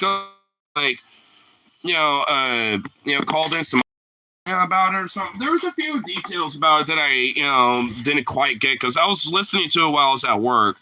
But I got most of the details of it. And I was just like, bruh, I can see why pretty much, why you pretty much even at least the people who are aware of it, when it was going on amongst the nation, were just like, nah, fuck this guy. And you know what? Rightfully so. Fuck that guy. It takes an exceptional piece of fucking shit to do something like that, dude. I mean, seriously.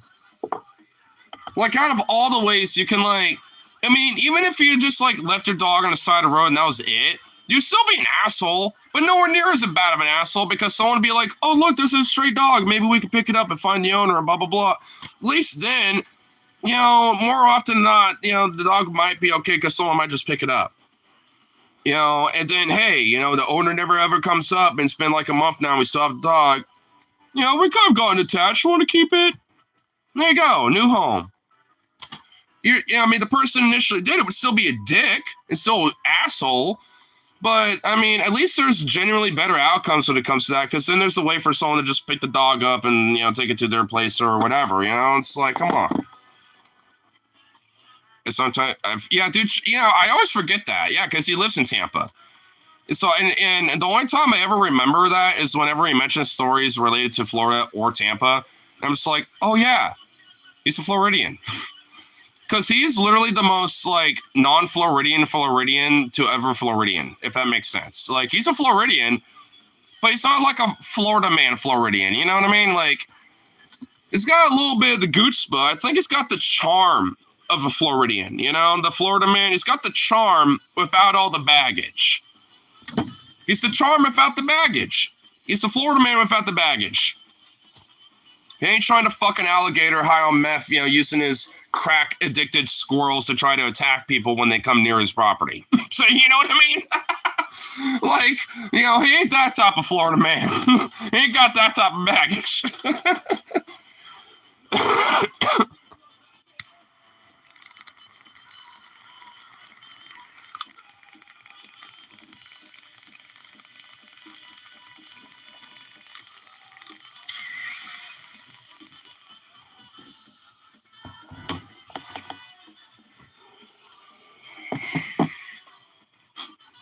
I have a theory that all that was normal was once present in Florida somehow became super concentrated. That's how Charlie was born?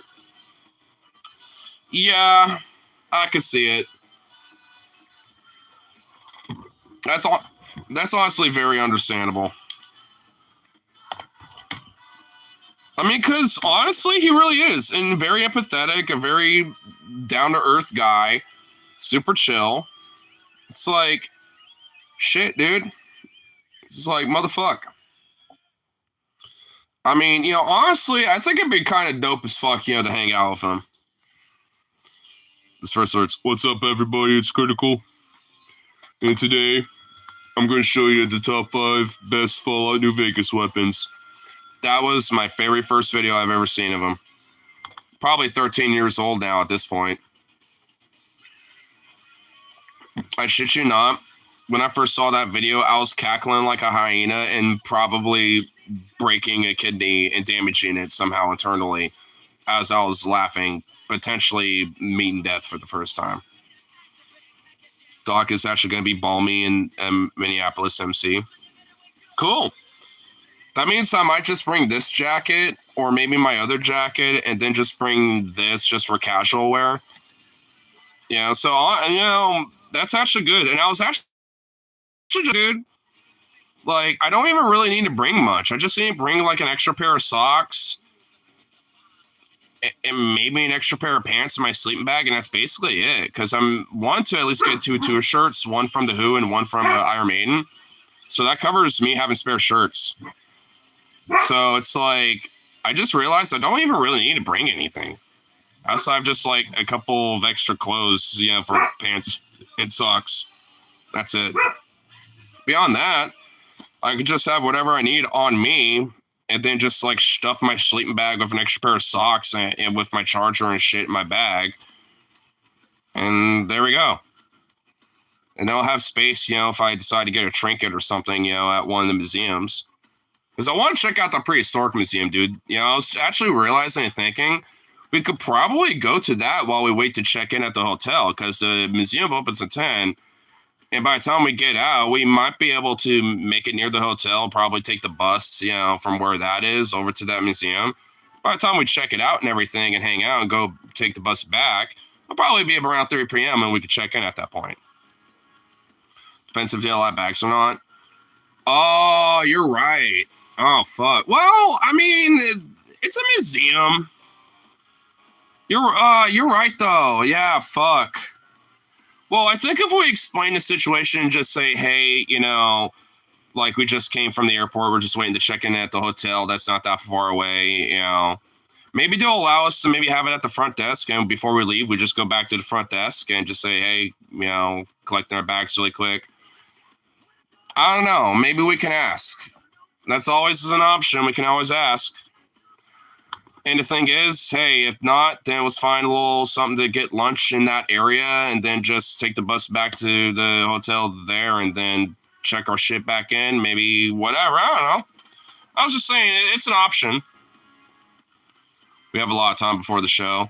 Yeah, but I also want to check out that art museum too, because that shit looks really cool, because that's near the hotel. Maybe we can, yeah, I don't know. We'll figure something out. I mean, it's not the end of the world if we don't hit both, because I think we could. One on one day and one on the other. We would have time for both on Tuesday. All right. Well, yeah, fair enough.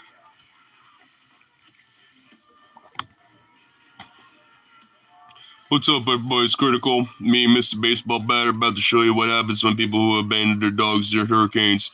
Let's make some magic happen. Hell yeah, dude. About to check out downtown on Monday. All right. I also know you want to do that little bike ride too, which I'll be down to do with you as well. I don't want to necessarily abandon Tyler, but if we do it early in the morning or something, while he's still taking a nap or just lounging around or whatever, I mean, I'm sure he might be okay with that. Maybe he can have a little breakfast at the hotel and something. I don't know. It's one of those things that, I kind of want to do with Dick, but also I just don't want to abandon his ass. So I think we'll probably just ask him early morning, because I know you two don't wake up early. Well, I mean, given the circumstances, I mean, because we're going to kind of have an all-nighter on the plane, kind of, depending if we sleep on the plane and shit.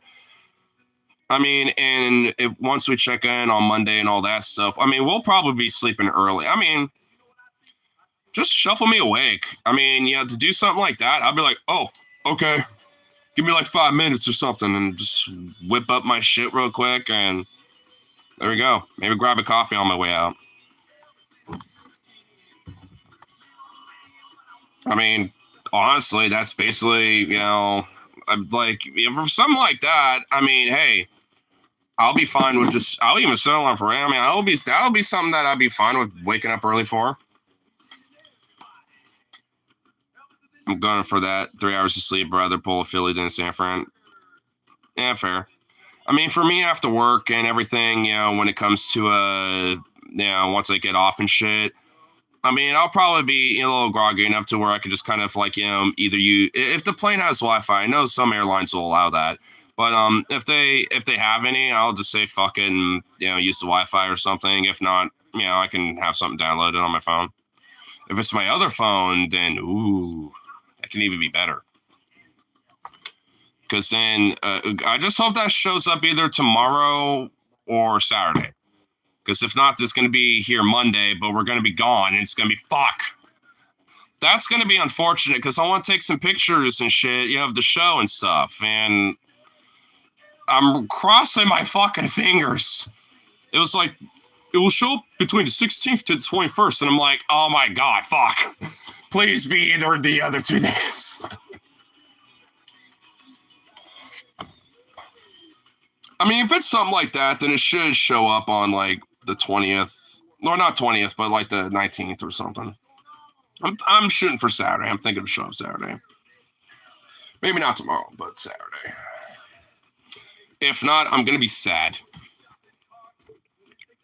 Because this phone's memory, like, it had, like, the dude was like, yo, it's got 20-something gigs, and blah, blah, blah. Which it did, but I don't know what it was, but that memory didn't last long at all.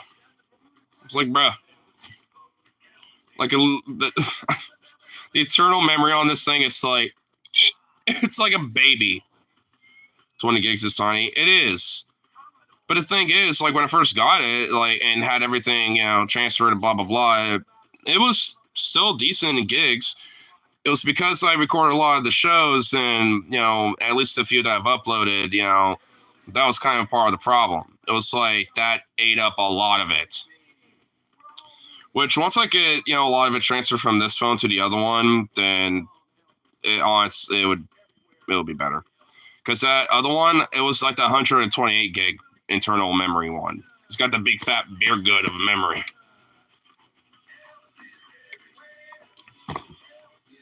So that I'm, you know, kind of hoping will really solve a lot of these problems of some of the internal memory shit, at least especially with this one. Because even when this phone had low memory, it never had any problems. Like, this thing will legit be a little weird sometimes. It kind of glitch out. Like, I'll, you know, sometimes pull down my notifications and I'll, like, you know, reply on, like, you know, something maybe Logan sent me or whatever. Or sending me a message or some shit. And it won't send. Unless I actually go on the app or something. And it's like, what the fuck? And it won't even send then. I have to actually just, like, say the same shit again and, like, type it out again. It's like, what the fuck? That's for Discord. That's for Telegram. It's weird, dude. It's like the only phone I've legit had, like, the most weirdest fucking problems with a phone ever, dude. Which is so weird because Motorola's are known for not being bad. And I think maybe it's just a lot of it's because of what I normally try to do. You know, when it comes to, like, you know, the style content that I'm making shit. And that just kind of, and the operating system is, it just, I don't know, dude. At least for what I do, it's just like, eh.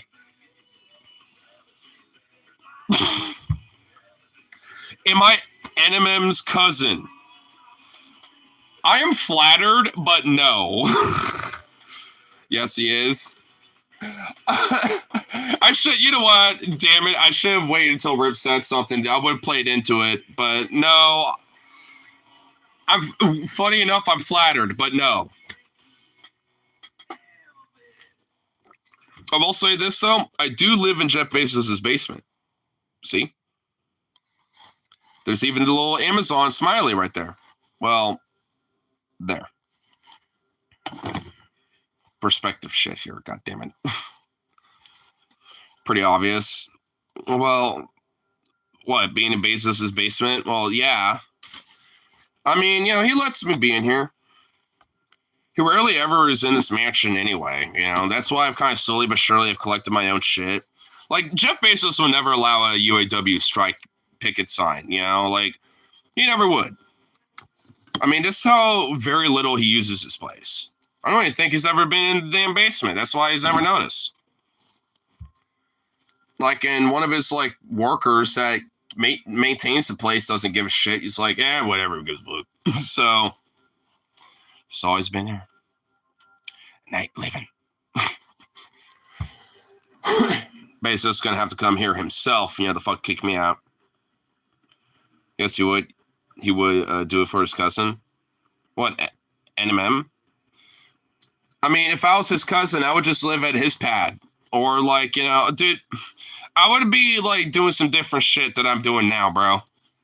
I'll be using him as a way to get connections with other artists and musicians and shit. Because I am a musician, so it's like, I'd use that as a way to get connects, bro. Be like, hey, man, you know, like, you know, different artists and stuff that would be in the line of stuff that I do. He'd be like, yo, show, man. Let me show you. I got some people. I mean, you know, like, you think I'd be doing what I'm doing now? Like, just dead ass? What can you play? Bass, guitar, I could sing. I'm all right with percussion. Used to play trumpet. I was actually earlier talking about getting back into playing that. Because I used to play that for like 8-something odd years, give or take. So, I mean, you know, I'm a little multi, you know, instrumental inclined. Can you sing? Yep. Oh, yes, I can. Oh, yeah.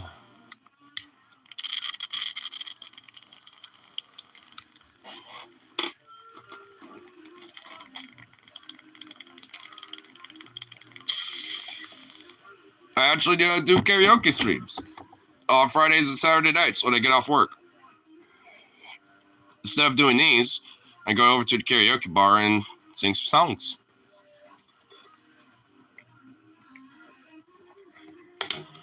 and other people singing too. But mostly do it so, show off my singing.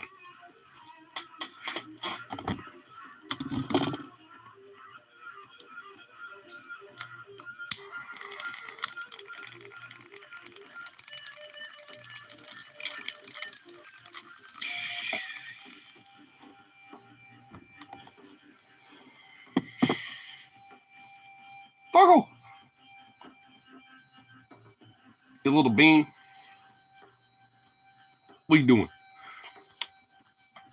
What are you doing just staring and piercing my soul? Goofy little turd. Goofy little doggo.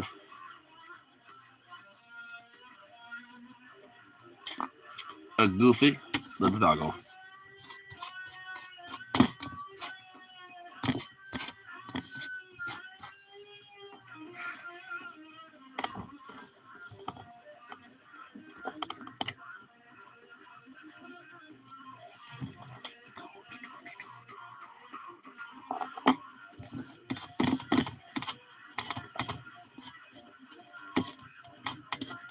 Man, I cannot wait for Minnesota. This is going to be fucking fun.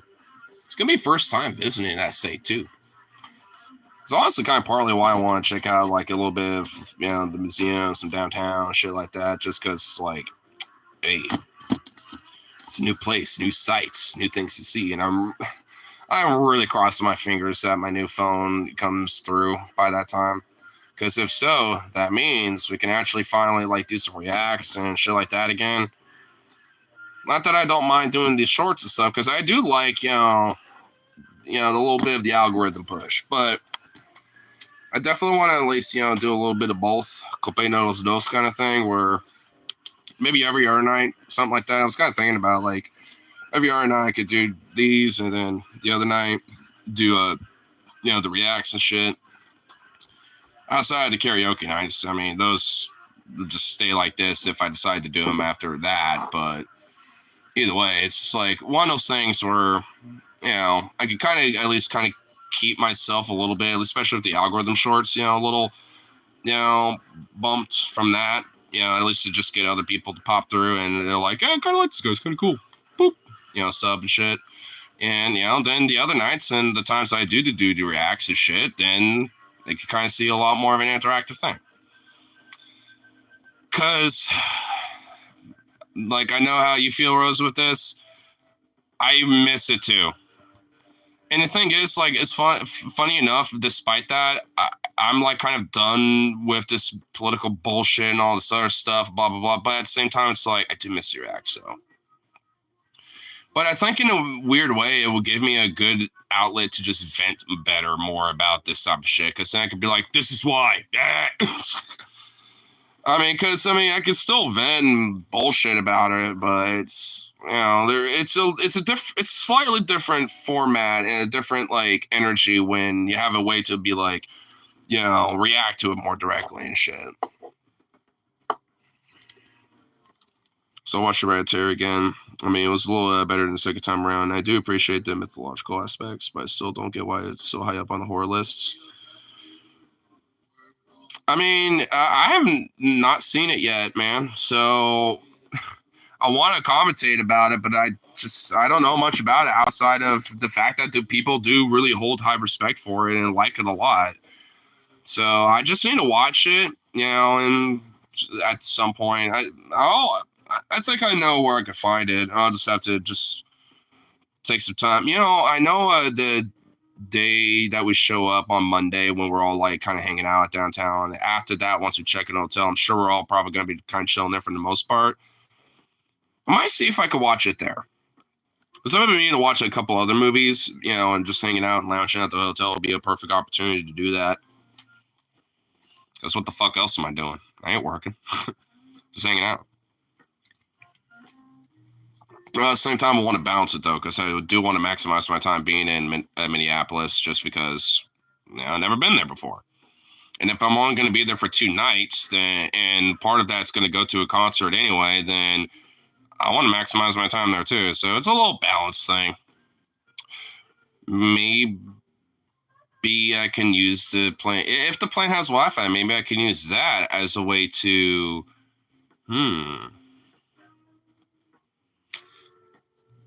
Use that as a way to watch a movie on the flight. It's only about like a 3+ hour flight. It's about like 3 to 4 hours, somewhere in between there. So that'd be perfect time to watch a movie or two. Miss what? Oh, you mean reactive stuff? Oh, no, I don't. I don't miss it at all.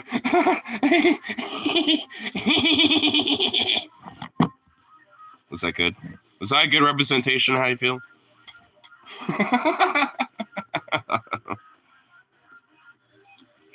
Dude, bitch ass Twitter had a retweet limit unless I had a phone number. Fuck that shit. Are you fucking serious, dude? Twitter is a fucking shithole, bro. Yeah, that was actually eerily accurate. Oh my god. Eerily accurate. I like the addition of eerily. Eerily accurate. Oh, Jesus. I didn't think I was that close. Oh my god. But yeah, fuck Twitter, dude. Honestly, at this point, nothing will convince me to have another Twitter account unless, like, it collapses, someone buys it, and just, like, literally reconstructs that platform into something completely different and makes it a whole new thing. That's literally the only way I might make an account there again. Beyond that, fuck that shithole. You have reached your daily limit for this action. Please add a phone to your account to remove this limit. Musk's dry vagina. Yeah, Musk's musky ass dry fucking vagina, dude. Oh my god. I don't know if I've told you, but you know those Optimus bots or whatever the fuck, that he had? I was actually not only spot on, but even more than spot on, dude. Those were human beings in those things. There weren't even actual robots. They were just like weird suits to look like robots, and there were people in them.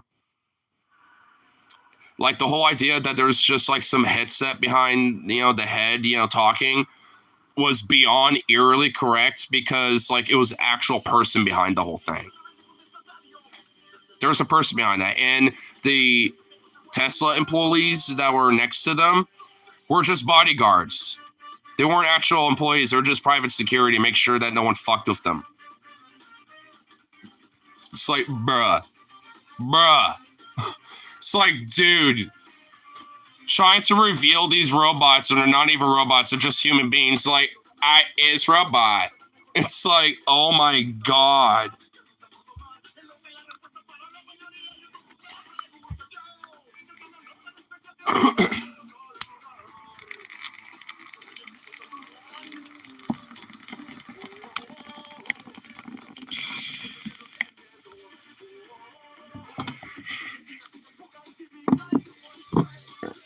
Take a little pee break here in a sec.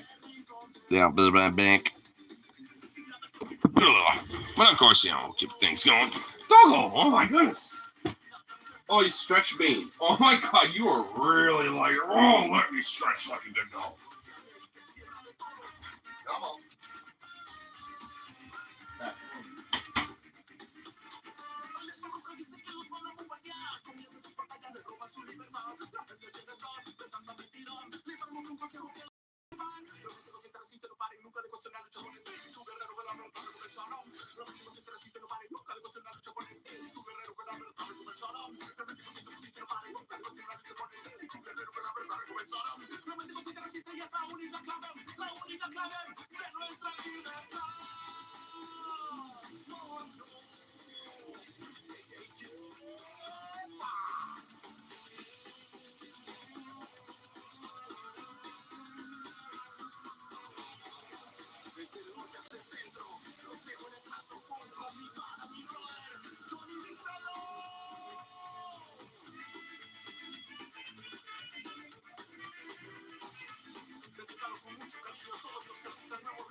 God, this dog is insane.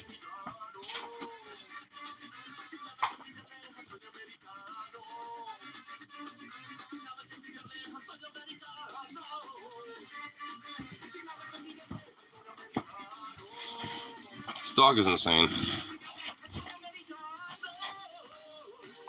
Sounds like a plot of an early 2000s South Park episode. It kind of does a little bit.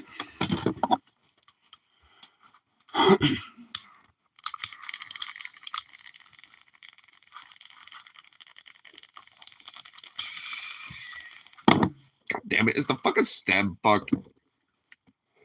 I guess that means I'm gonna have to fucking unplug that bitch, which means I have to find the other poker that's longer. Because where the fuck did that go? Don't tell me it's on the ground somewhere.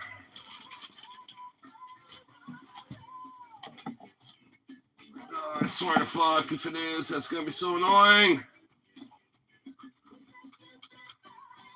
Oh, I don't see it on the ground.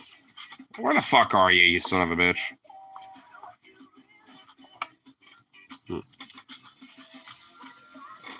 Lift this up. Whoop. Nope. I saw a DFF short of an old dude attacking an old road construction truck. Oh, I know what you're talking about. It was like, boomers fucking like, going off about weird shit. And that guy was just like butthurt over like some construction work that was going on. And it's like, dude, how in the actual fucking is anyone even be mad at that? For me, when I saw that, I was happy. I was like, yes, new roads, new sidewalks that we never had here. Yes, I was happy for it. This old man's like, how the fuck? How dare you? It's disturbing my property, you son of a bitch. It just starts fucking unleashing on them. It's like, what is wrong with you, dude? You unhinged lunatic. Fucking weird ass dude. And then he fell straight into the wet concrete too that was being freshly put in there. It's like, wow, bro. All you did was just like dirty and muck your ass up. That was it. It just made their work a little longer and thus gave them overtime and probably made them get a little extra pay in their pocket. So that if anything, they're like, fuck you very much, but at least, we get a little extra pay, baby.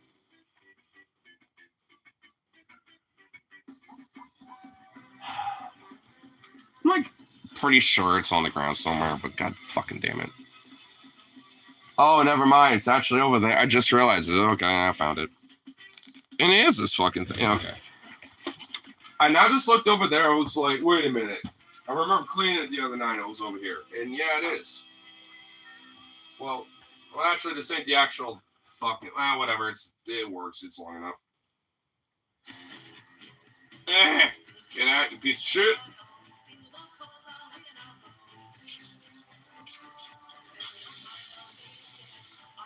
There we go.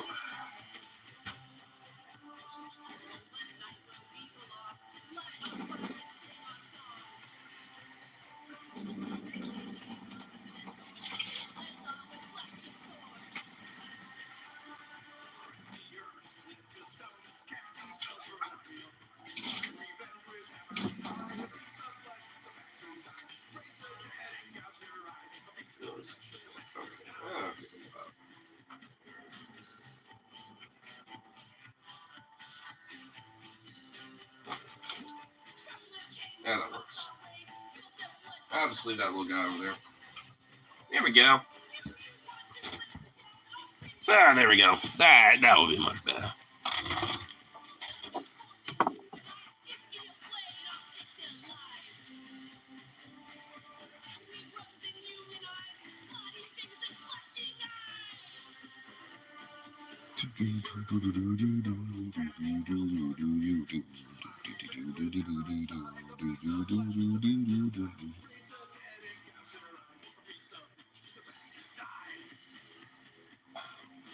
There we go. There we go. That's going to be much better.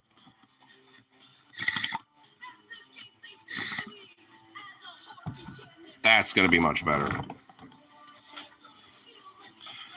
It's good to talk about it. No matter, even if someone is objectively good, there's always some sub-life forms crawling out under rocks, trying to do everything they can to make sure it never comes to be. I love the look of the workers at it. Like, so do you guys, do you think we should just leave him here? Well, I know, man. Think we should leave him here, then we can have a little overtime and, you know, make him drop a little longer, thus get a little extra pay. And then they'll bitch about, like, oh, those union-paid fucking sons of bitches over there just sitting on their ass. It's like, no, it's called soaking up overtime so we can maximize their pay. Boss makes $1, I make a dime kind of shit, you know what I'm saying? It's like, I kind of love that little thing, too, you know, like, when it comes to, like, oh my god, these fucking, like, you know, whenever I see, like, union jobs, most of those sons of bitches are just, like, sitting there not even doing shit. It's like, bitch, one, I guarantee you that's not true, and two, like, even let's say that is the case, the few times they ever get, you know, look over and you see them, you know, hanging out or something, it's like, you know, hey, is the job done? Yes. You know, hey, is there at least a lot of progress and they're taking a quick break? Yes. Then fuck off. They can have their leisure time. Having a quick 5-minute smoke break and a couple of them, you know, decide to, like, walk over and talk with them or some shit isn't a big deal. Who cares?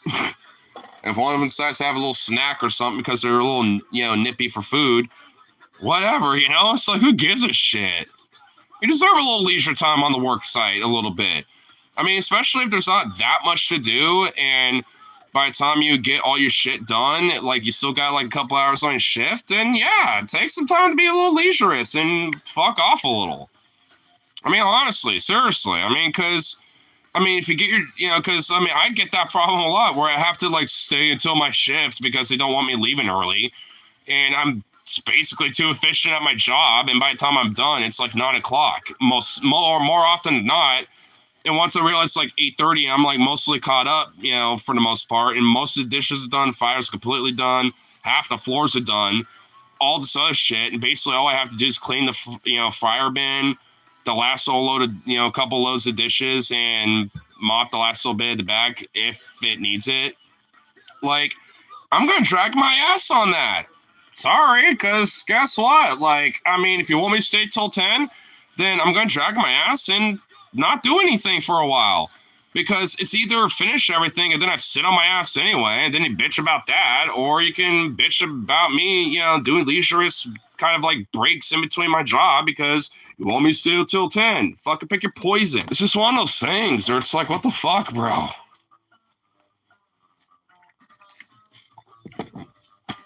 It's like, at least if we're closers, then just let us, like, close, and, you know, if we're done, we're done. And, you know, or, like, hey, if you want us to have overtime, then, I don't know, like, let us stay open later or something.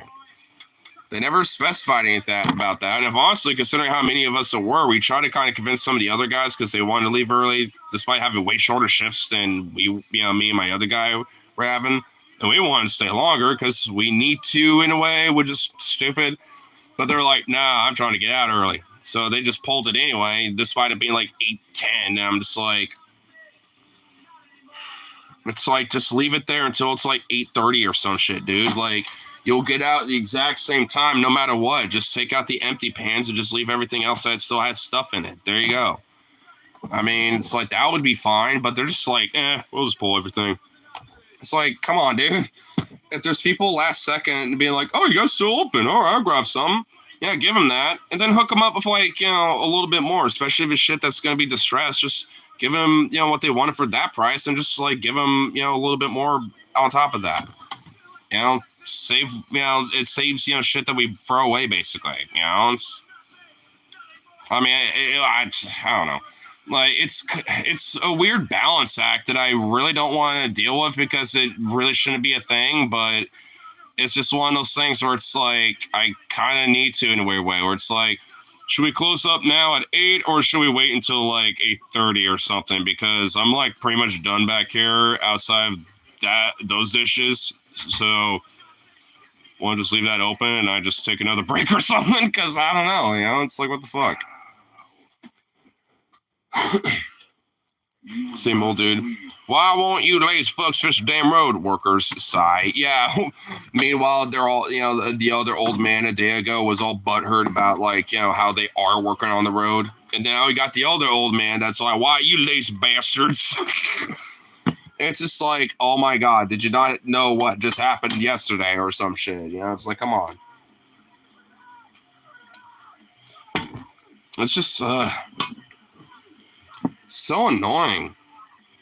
I mean, there's an exceptional, like, go fuck off kind of annoyance when it comes to, like, old weirdos. They're like, oh, you're just being lazy, or you just don't want to work this day. It's like, no, fuck off. That's what I want to feel about that. But when it comes to management being weird about, we're like, you need to stay until your shift. Oh, but don't lazy around, because that's time theft. If you got time to leave, you got time to call it. And, all this other shit, it's like, that's such a fucking annoying balancing act, and it drives me nuts. Especially when they have 5 closers, like we did today. It's like, you want us to stay till 10, but you have 5 of us closing, which that will immediately knock that shit out by 8:30 if we all hustled our asses, basically, and, like, worked to our full capacity. But none of us wanted to, because it's like, we knew it would be done by then. It's like, there's no reason for us to, like, bust our hump, basically. So we're just being lazy bastards all day today. And it's just like, because we, weirdly enough, kind of need to, because we can't, like, leave early for whatever dumb reason. I don't understand it. It's so stupid. You would think they'd be like, oh, less labor hours for us to pay the workers. That's good on our, it's like, you would think they'd be fine with that, but I guess not. I don't fucking know. So I don't get it. It's so stupid and weird. It used to be the inverse. It's like, you can't have overtime, so be out by 10 kind of shit. Now it's like, no, you need to stay until 10. You can be later than that if you want, but you need to stay by 10. It's like, huh? I mean, I can kind of get it if, like, if it's, like, a really busy day or there's not many people or whatever the fuck. But if you got, like, 5 people closing, like, earlier tonight, then what the fuck? Expect it to be done by, like, 9 or 8:30 or some shit, and pretty much all of us want to leave by then. Like, we were pretty much all done by, like, 9 o'clock. I decided to just, listen to a live stream a little bit and comment on their chat for a little bit back and forth. And, just in between all that, while they were, talking, their thing in between my comments, I was just doing shit, in between all that. By the time I was done, it was 10 o'clock. And I was like, hey, what do you know? Me lazing my ass off and doing some other shit and fucking off in between everything made it so I rounded up to the time they want me to leave. And they installed a camera in the back of the goddamn deli earlier today, so now they can spy on us to see if we are doing our job. I fucking am getting so done with that place. Because tiny little things like that, it's just like, what the fuck? Oh, you don't trust us back here? Because what, you think we're stealing shit, snacking on shit, fucking or whatever? The snacking on thing, yeah, we are kind of doing a little bit. But you know what? Shouldn't we be doing quality taste testing shit to make sure that the food's okay kind of thing, It's one of those things where it's like, hey, if I want to grab like the tiny tendies, out of the fresh fryer and let it cool down for a second, taste it, just make sure it's fine. And that's not a bad thing. I mean, even for just oil quality check, because if the oil's bad and nasty, you'll taste it in it. I know, you would think they'd be fine with that. They taste a little bit just before they send it out. Sure, yeah. Just like, yeah, I mean... okay, it's up to par, or it's not up to par. Yeah, I mean, you would think that'd be fine, but it's like, oh, you can't be snacking or this and that. It's like, it's not even snacking. Most of the time, it's just quality taste testing shit. Sure, there's some snacking going on that does happen, but it's like, I mean, I don't know. It's stupid. It's really dumb because we're in a fucking deli. Like, I mean, what do you expect? I mean, especially if the shit that we're distressing is thrown away and it's on the distress logs now. It's like, what, you think we're stealing at that point? It's already on your logs as distress. Like, what are we stealing? Garbage now, technically, and technically at that point, it's like, fuck off. I hate that shit. It's so annoying. Well, I also just hate sitting around doing nothing. But I do too. Honestly, for the first... It goes by much quicker if you're doing something. Yeah, I mean, sometimes, I mean, at work, I mean, especially lately, like, I'll show up for work for the first hour and a half and be like, I got nothing to do. Like, I got 2 coworkers on production right now. Dishes are caught up. Production for our hot cases are fine. I don't really need to cook anything. I'm just literally walking around in circles aimlessly being like, I'm going to pretend I'm doing something by, like, just walking around. Well, I'm bored. I'm slowly going insane. That's kind of how I feel sometimes. But later in the night, once you start getting to the closing of things, then, yeah, it's fine. But like I said, sometimes I get caught up to the point where I'm like, well, came back from a lunch, hour later, caught up now. Yeah, got nothing to do. This one complainer box, you know, because I'm just like, oh, I'm sitting here, I'm bored, and it's like, you got time to clean, you got time to clean. There's something left to clean. Oh my god, I know, dude. It's so ridiculous. But you know, well, it's you know, it's, well, for me, cleaning was pulling weeds, you know. Well, sure. Well, that well. Station is real slow. Just like okay, just wipe shit down or whatever. I mean, yeah, but the thing is, also, there's only so many times you can wipe down a fucking counter before it's like so clean that you're basically just like making it almost dirty just by trying to wipe it down again. You know what I mean? It's like, I mean, it's like sometimes it's like, hey, you got time to clean, you got time to clean. It's like I've cleaned these counters like 5 fucking times the last 30 minutes. What do you want? Like. There's no customers. Everything's caught up. There's production's caught up. You know, like, what do you want? I don't got nothing to do right now. You want me to take a break? Oh, I can't because I showed up like an hour ago. And you're going to bitch about that. Oh, my God, dude. It's so nitpicky. It's like, because in the past, it used to be fairly laissez-faire about it. They actually used to be really chill about, like, hey, got nothing to do right now. Production's caught up, all that. All right, yeah, if you want, who cares? Take a break a little bit. This, no. They don't really care that much, at least previous management. Now, they just... Nowadays, they just don't give a fuck anymore, and this looks like a piece of a magnet or something. Well, no, it's not. I don't... Well, I thought it was a coin. I'm just like, is that a penny or a dime? It looks about dime size. And it is a dime size, but it's... I have a theory that businesses think their employees need to appear busy at all times or else people won't think they're legitimate. You know, that may potentially make sense, because if they're just kind of sitting there doing this... I mean, yeah, I can see that. It makes you look bad too. Which just you're out in the public. Well, the thing is, I literally will do this sometimes. I'll just kind of lay on the counter while there's a few people literally just sitting there like, I'm still deciding. And I'm like, well, I can't just leave the counter because there's people here, but they're not, no one's like ready to order yet. So I just kind of literally have to just sit here for a minute. I can't believe I came in with 1 can of fucking cat food. And lady just zips in from a huge monstrous cart full of shit. I'm just like, oh, right in front of you. Yeah. Oh, dude, that is a bitch move, dude. Fuck like, her a little bit. Really? I'm sitting there with the can of cat food. I would have asked her. It's like, I just have 1 can of cat food. It's okay if I just check this out before you. I don't even get points for that. Oh, you would have believed. Oh shit, Hurley. Damn. I never got employees not being able to eat anything on a job thing. I get while making food, they shouldn't be allowed because sanitation. But if they walk in a place, the employees enjoying the food they make, when it incentivize me more to buy some. Wow, look how much they like the food here. It must be good. Honestly, in a weird way, yeah. Because if you see some coworkers on break and they are on their own little table, like near the kitchen or something, and they whip something up for themselves, that generally makes sense. And honestly, yeah, if they're eating the same food that they're making, and they're in their own little table or something like that because they're on lunch and they get a free meal, you know, because some restaurants will do that. You get a free lunch, you know, just, you know, whatever the fuck. I mean, some places will do that. And yeah, wouldn't that be like, hey, you know, I see one of the employees having some food here and they are enjoying it. Must mean the food actually is good here, because even they are okay with it eating all the time, or at least, you know, on a somewhat regular basis where they're having it on lunch. I mean, I literally got fucking chicken tenders from work right now because they were freshly made when I grabbed them. So, I mean, you know, it's fried food. It's not my favorite thing, but, you know, hey, it's good, and I like the tenders that we make. Slug.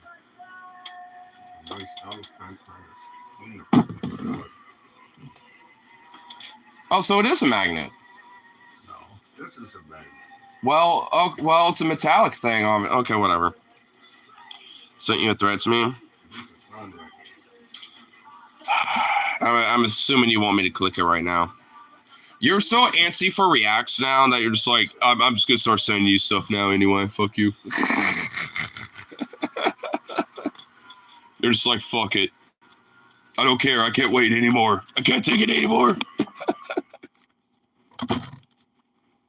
All right, I'll look at it really quick. Hold on. Would tweak the fuck out real bad or not? Because I honestly going to record it just to see if you would, but I guess, you know, hey, you shocked me. I mean, you don't have a lot of fucking injuries on you, so I guess it never.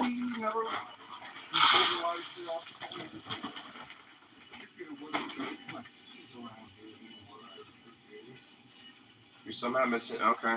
He could be anywhere in this house except for the attic. Well, I'll keep an eye out for them. Pick up the bottles. You know, they might have set them down in your room somewhere, picking up bottles. Well, I'll keep an eye out for them. By the way, good meme. Quality meme. You would not believe. Yeah, I stuck them in there in nice bright blue water. You could see, you know, through the bubbles. Just his back legs turned brown. Well, probably a lot of dirt, muck, and stuff. Probably. I mean, that happens with Zukov sometimes. And then, because I mean, he's an outside dog, so it makes sense. Getting them in there more and just like blood everywhere. I mean, not from wounds or anything. Just dried up. All the flea shit that's on him, and the fleas, I could not believe it. It was probably a big softball and a poof ball now. And I got all the. Why do you think I wash them on a regular basis? Got his mohawk, you know, brushed out. And I mean, they're just like hundreds and hundreds of fleas. Well, I mean, he does. Zukov never has that bad, so I mean, that kind of probably is the main sources of the problem. But since now he's like cleansed out of them, that would probably help with continue that problem. Because I was saying, like he is taking care of his shit like that, and I mean, honestly, it's not even good for him to wash them on a weekly basis like I do. So I'm gonna probably cut back on that a little bit because it's not good on his skin and shit. You know, but yeah, that's why I keep up with that on him. I just use. And he never, you know, honestly, right now he's good. Like he's fine. I just use Dawn, and you know, then. Well, Dawn's good for. They're fine. And then afterwards. Oh, you should use my mane and tail conditioner. I have that in my. I use that on him, and oh my god, it makes his fur so fucking soft. It makes my hair super voluptuous and soft too. The mohawk that was on Curly. Yeah, he kind of has a little mohawk thing, you know. Not anymore. Aww. I washed it out, and hundreds of fleas. You know, that's why the fleas were still on, because they were condensed in there, yeah. Sent you another meme, sorry. God damn it. I mean, they're insects, so if they get submerged in water, lots of insects, they just drown. They can survive. Throw in a little bit of soap. They'll sink. Yeah, they'll sink. I know. I am more about it. I'd like to watch fleas, you know, fall into soapy water and watch them squirm for fun. I like them. It's smooth. Or like a fly. If I see a fly, you know, fall in some water, I put a little soap on top of it or around it and, you know, get sudsy and it just like, boop, sinks. Yeah, I like it. Or even, it will happen at work sometimes. I'll see like a fly at work and I'll just like, you know, get it, you know, so it lands in the sink and it just falls. I'm just like, bitch. Yeah, well, I washed them. Yeah, I'll look at the meme real quick. I put some Dawn directly on them and scrubbed them down real good. I didn't get the top of his head. Is that edible? You should definitely use up some of the veggies in there. We can probably make a stir fry out of it. Oh, that's what I was wanting to get. Some rice to stir fry veggies or something, because there's a lot of veggies in there we can just combine and stir fry up. How'd you get the stove to work? I just turned it on and just cooked the mac and cheese. I don't know. I just assumed it was working. I just assumed. I was trying to make corn on the cob the other day, and the heat would come on. I literally just turned it on and it was on, and I just did. I assumed it was working. I didn't realize there was a problem with it. So what the fuck? It wasn't working well, bump. That's why I got that fucking hot plate. I'm just like, shit, the stove's not working. I didn't even notice that, to be honest. The lighter wasn't working. I didn't even notice that. Okay, well, I did nothing. All I did was just turn it on, and it went on. And I was like, all right, well, I'm just going to wait for it to bubble up. And it bubbled up. And I was like, all right, put my Mac in there, get my shit, and blah, blah, blah. How's the meme? Quality. Good meme. I'm definitely gonna have to save that one for sure. Yeah, as much as I, dried him off and brushed him, he didn't like the brushing at all. He was fine with like the rag. Well, it's probably sensitive on his back and stuff, I assume. Yeah. Oh, I have a real soft brush.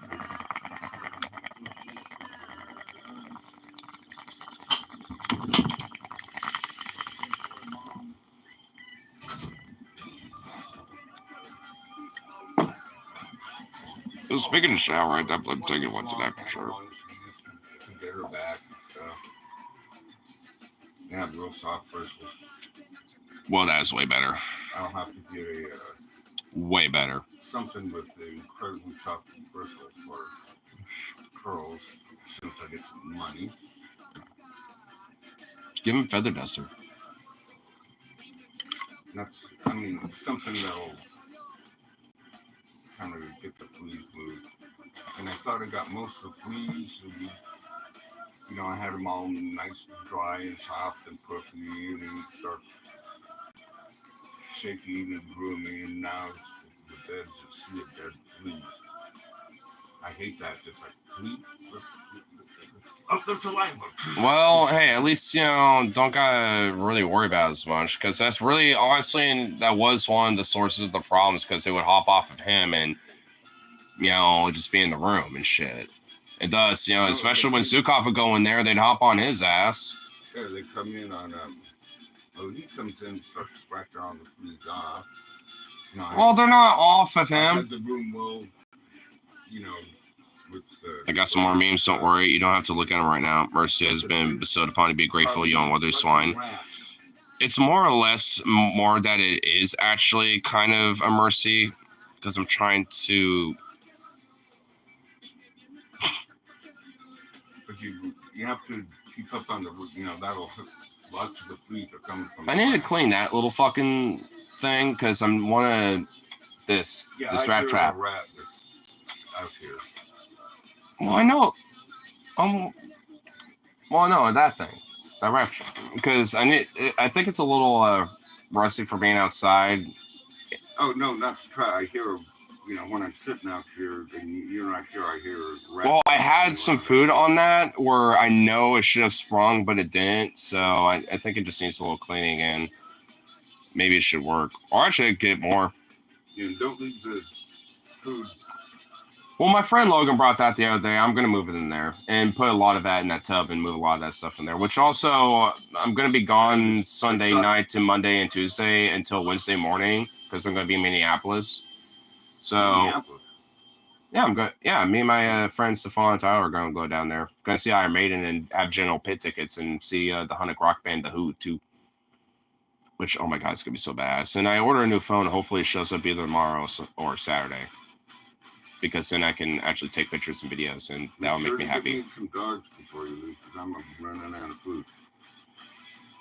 Well, I didn't get paid that much. I'm trying to save every dime that I can, with the trip, because I know they probably got sales taxes too on top of everything, and I want to at least get two tour shirts for sure. But also, I know we're having a day to check out some shit and go to brew pubs, and I want to at least have money for that too. So, I'll find a way. I got my means. I got means. I'm at the halfway through the month and I'm broke as usual. So well, by the time I come back home, I'm gonna be a broke bitch. I know that much. Yeah, I might drink water for the rest of the month. I don't fucking, or at least I try to avoid touching your shit. I just find whatever's available as long as I know it ain't your shit. I don't need you freaking. Everything in that one drawer is mine. Very, very specific. With the cheese and stuff like that. That was. I was tempted to maybe use a little cheese, but I realized there was very little left in the one that was open, and I didn't want to open the other one. Do it to Logan. Had the stove work. I can make some eggs. We need to use those eggs up. They're probably going to start going bad. Just as well, one threats is how who had the realest beef: Timmy's dad and Dinkelberg, Tom and Cherry, Roadrunner and Wild Coyote, Dexter, Mandark. Between all of them, I would say between Timmy's dad and Dinkelberg and Wile E. Coyote and Roadrunner, in my opinion. I think Dexter and Mandark had kind of like a weird, like kind of respect of the intelligence and like cunning, but it was like a kind of like a scientific rivalry, almost like an Edison / like Tesla thing. Well, maybe not to that degree, but kind of like that. Timmy's dad just hated Dinkelberg. He's like, Dinkelberg, like he just hated him. Like there was vitriol with that. Tom and Jerry, they're weirdly enough almost like playful with how they chase each other and shit. And in fact, there's a few times where they've kind of been legit kind of implied they're buddies or even overtly buddies. They do shit to each other. Well, yeah. But Wile E. Coyote is just straight up trying to eat the Roadrunner, and the Roadrunner is fucking with them. Roadrunner's having fun, so I think, when it comes to rivalries, Roadrunner don't really got a rivalry with Wile E. Coyote, but Wile E. Coyote does with Roadrunner. And same thing for Timmy's dad with Dinkelberg. Dinkelberg don't got a rivalry with Timmy's dad, but Timmy's dad does. Honestly, since it is a rivalry thing, I think it would be Dexter and Mandark because it is like kind of a rivalry between those two. No, yeah, Rose, you're right. Yeah, it is Dexter and Mandark. Now that I'm starting to realize it. And Pink Panther, he's just like doing acid, walking through life. It's like, whatever. Yeah. Because with all the other ones, I feel like the hatred's pretty one-sided, but with them, there's clash of egos. Yeah, well, I mean, Tom and Jerry isn't exactly like a mutual hatred thing or a one-sided hatred. I mean, it's almost kind of like a weird, playful back and forth. I mean, if you really, look at some episodes of Tom and Jerry, I mean, there are times, like I said, they almost kind of like either are buddy-buddy or kind of team up, at least if there's like kind of a common enemy and shit like that. They still kind of have like this, oh, you bastard kind of thing, especially with Tom. But there's a little weird, camaraderie thing with them almost. Where it's almost kind of like, two brothers, having a rivalry, and the other one's like, you fuck. Why you better me, you son of a bitch? Kind of thing. While the other one's like, you wish you were better than me. Kind of thing. I mean, so I don't know. I mean, between those two, I would say Dexter and Mandark are definitely for sure. But I think a good honorable mention would be Tom and Jerry. Because there's a rivalry between them. But not in the same way, because, theirs is almost kind of like a friendly rivalry, while Dexter and Mandark are like an egotistical rivalry of no, I'm better than you. No, I'm better than you, bitch. And Dexter's like, no, I am, you son of a bitch. But then Dee Dee would always try to fuck up a lot of his plans and a lot of his, experiments and all that shit. Dee Dee was always a fuck up, when it came to things. So she would always, be a foible for Dexter. So hence, he always, was like, Mandark, you bastard. Because, Mandark didn't really have the exact same foible that, Dexter had. Because Dexter had Dee Dee's, as a sister being kind of a little bit of a fuck up, always trying to what are you doing, getting in all this shit, fucking with it, tinkering things and breaking things. There's a few times where she kind of flexed out a little bit, but more often than not, I mean, there was a lot of foibles, between them. Not to mention Mandark was obsessed with Dee Dee to a point being borderline creepy. Oh, dude, I didn't even think about that. I forgot about that, to be honest. And honestly, I think Mandark liked her because of that. Because, she would be kind of a foible to Dexter, and thus, kind of made Dexter a little stunted in his work. Not due to him, but indirectly because of her, and thus, he loved that. He loved the fact that she was a foible, to Dexter in a lot of ways, and thus he could kind of be like, I'm better than you, even more so because of knowing that. Dude, that's some analysis right there, bro. You can't tell me, dude. And the borderline creepiness is because, well, they're all still minors, and also Dee Dee is older. She's canonically 15 or something, while Dexter and Mandark are younger. They're pre-pubescent, 10, 9 or some shit. But yet, super geniuses. There is some borderline creepy shit going on there. Yeah, what the fuck was up with that? That's kind of the trope of a lot of early 2000s cartoons. Irwin with Billy and Manny. The the Canker sisters. What the fuck was that actually? Because of the culture of the idea that boys that are younger that are hooking up with older women, whether that's teenagers, like maybe someone, a kid, a boy that's like 9 or 10 hooking up with a 15 or 16-year-old, or a 14 15-year-old something odd boy hooking up with like a teacher. Like, especially back then, the dynamic was like, oh fuck yeah, bro. But if it was the inverse, oh, the dynamic would be a complete fucking antithesis of that.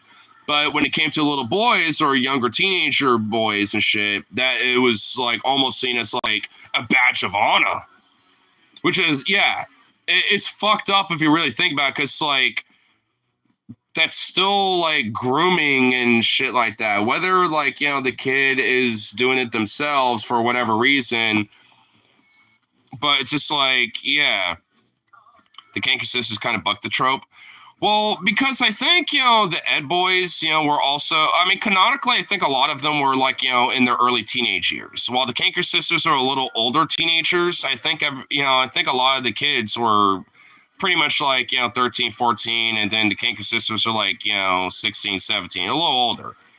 Which I think is why it bucked the trope, because it was seen as more acceptable, because, they were a little older.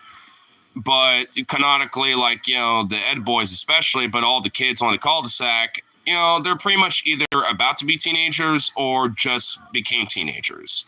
So it's kind of like seen as more acceptable, which, I mean, it's more about how the Canker sisters went about it. Because they were very heavily obsessed, and the Ed boys, it was a legit inverse. And honestly, that's why I love Ed and Eddie, because they really kind of spoke to a lot of social commentary about shit like this.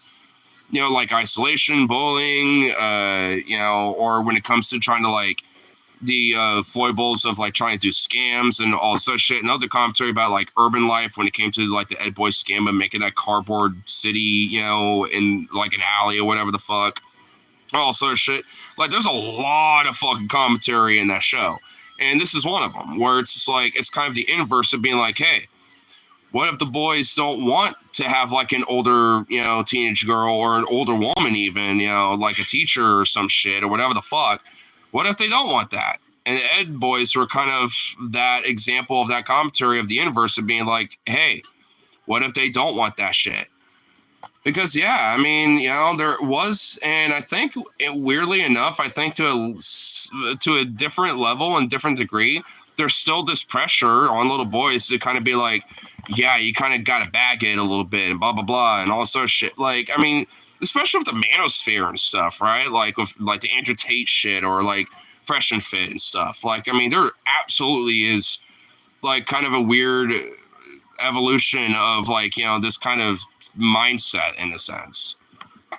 And it's a toxic mindset. I mean, it's an absolutely fucking disgusting double standard, because if it's not okay for an older man or older teenager to like, potentially like, groom, for lack of better words, like a younger, girl, so to speak, then why is the inverse okay? It's like, why is it okay for like a 16-year-old teenage girl to like, try to hook up with like a 10, 11-year-old boy, I can maybe see like, but even then it's like, no, that's fucking weird. It's like, what the fuck? Same thing for like a 15 or 16-year-old boy to hook up with like one of their teachers or some shit, and they hooked up in the closet and had a one-off thing. It's like, that's not acceptable either. As funny as it sounds, it's not acceptable, because the inverse. I took it to Larry the Cable Guy, just like, yes. I had, was it my friend, his, teacher started having sex with him. Problem was, he was homeschooled.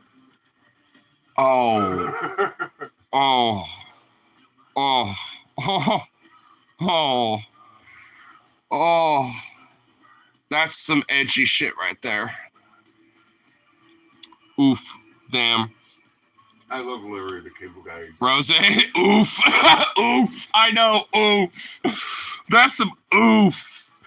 I mean, I will admit, look, that got a little bit of a chuckle out of me, I will say, but damn, that edgy, but, look, that's actually a little bit of a respectable edge. I will say that at least, but Well, just that joke I mean, straight along, but you get to Larry the Cable Guy. Oh, sure, yeah. You know, with his, like redneck inbred. Yeah, well, but you kind of get the point I was mentioning though, right? Because like with the inverse, if like let's say like a 16-year-old boy was like wanting to get with like a 9-year-old girl, or like 16-year-old girl get and there's like an 8th grade math teacher or some shit, whatever the fuck, it's like girl, like the inverse of it is like obviously society's like what the fuck, basically flay this man alive, basically, but.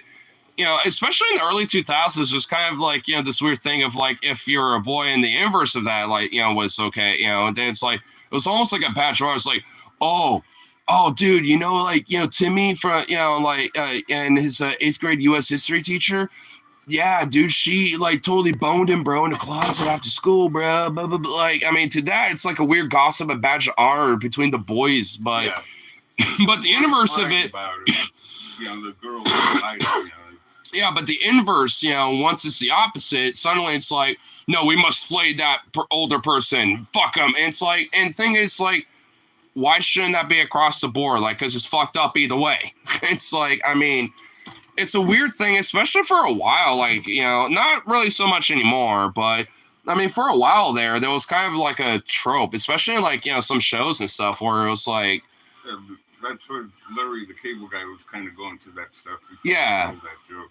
Well, sure, yeah, because I imagine there was like, a lead up to the whole punchline of that brother joke, yeah.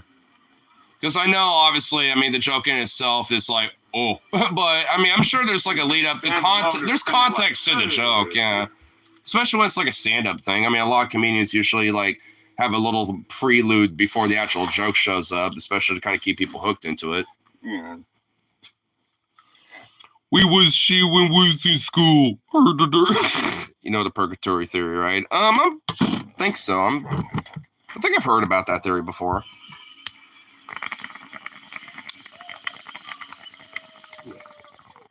I hate when you're looking for something, you go through the entire house, you go everywhere in the whole fucking house, and then you lose something.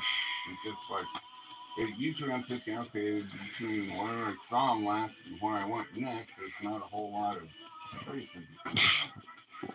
But I've been fucking everywhere except the attic. Oh my god. Honestly, I wouldn't be surprised if they're... Have you checked the car? Yeah. Oh. I checked the car, my room, and that room. Let's try another one. Do you think has more hatred between them, Mandrake Desert or Plankton and Mr. Krabs? I know Plankton loses to Mr. Krabs constantly, but what do you think about how much in the opinion know someone to actively allow trying to steal the very source of their livelihood? No, I know he could just hire security, but this is Mr. Krabs after all. Yeah. Well, I mean, they also grew up, with each other too, so they've always had like a rivalry between each other. And honestly, there's definitely been multiple episodes between Eugene Plankton versus Krabs. Actually, it's Eugene Krabs and Eugene Plankton. They have the same fucking name. I think, is that right? Mr. Krabs and Plankton. Do both of them have the name Eugene? Eugene Krabs and Eugene Plankton. Am I right? I'm pretty sure that is. I have no idea. Dude, you watch SpongeBob all the time with me growing up. I mean, bullshit. Come on. Mr. Krabs and Plankton. But they all, every now and then, their first names will pop up. Yeah, I think I remember Mr. I know Eugene Krabs is, but I think Plankton is also Eugene. I think they have the same. Sheldon. Yeah, it's Sheldon, Plankton, and Eugene. Okay, you're right.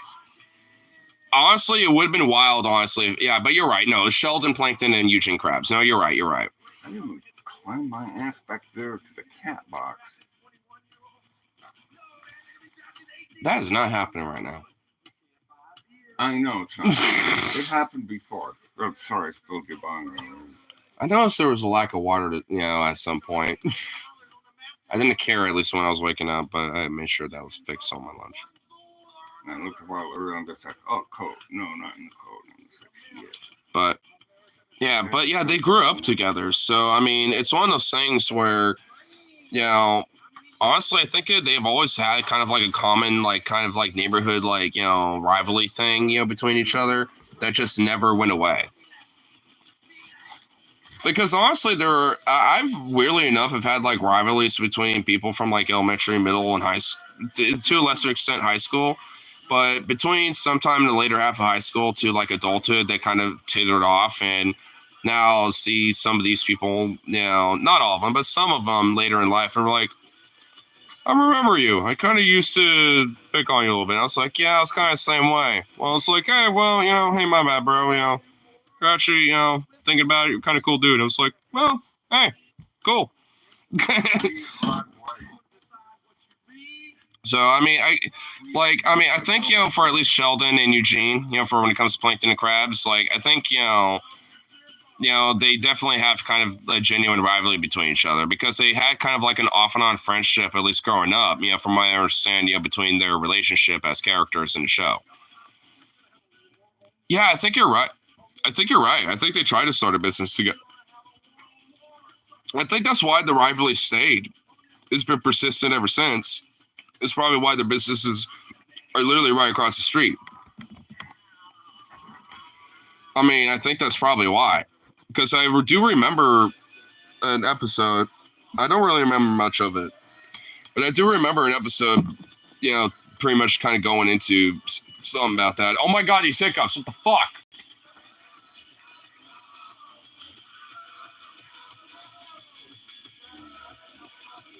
Ah!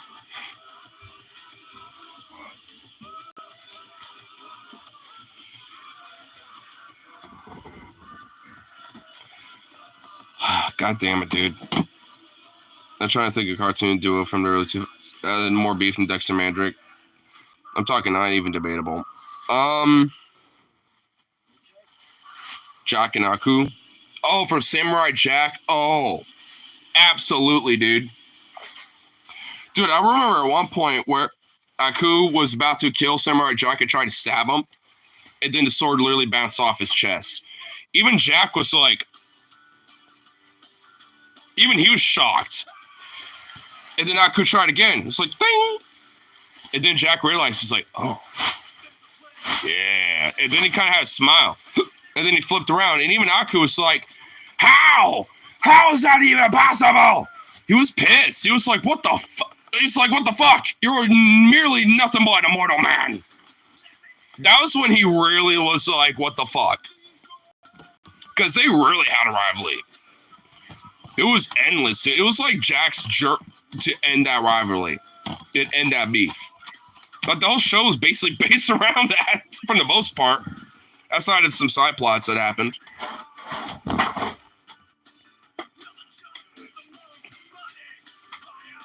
It's based on purity. Kind of gay, but whatever. Yeah, it's fine.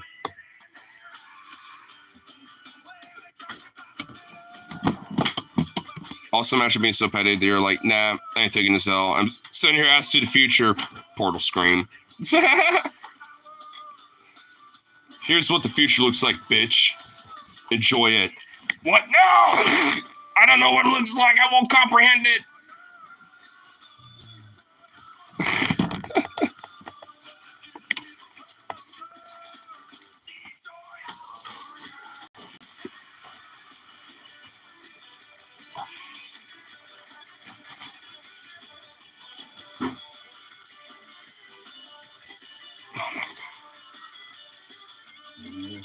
I literally started a stream of hiccups, and now they're back. Can they just fuck off, please? Nah!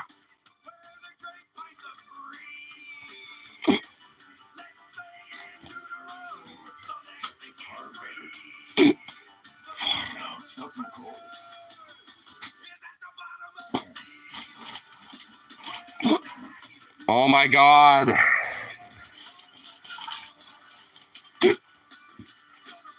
Bruh. Bruh. I got my palms on a beg.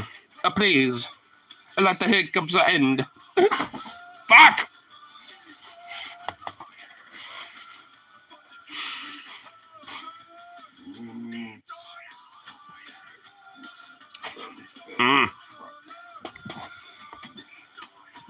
I'm just not gonna breathe right now.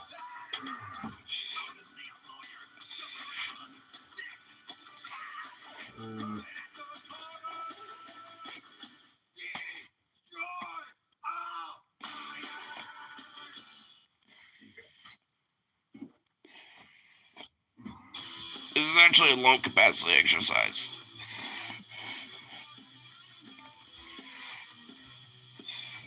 You just once you max it out, you just slowly but surely suck. Like that.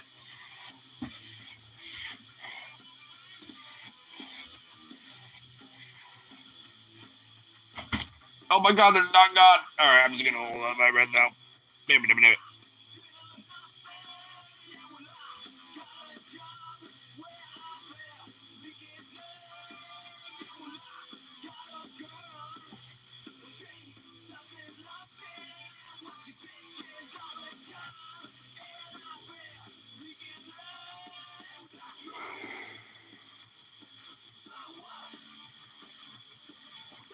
Did it go away?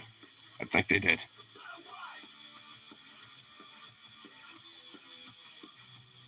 I think they did. A little lung exercise actually kind of worked a little bit.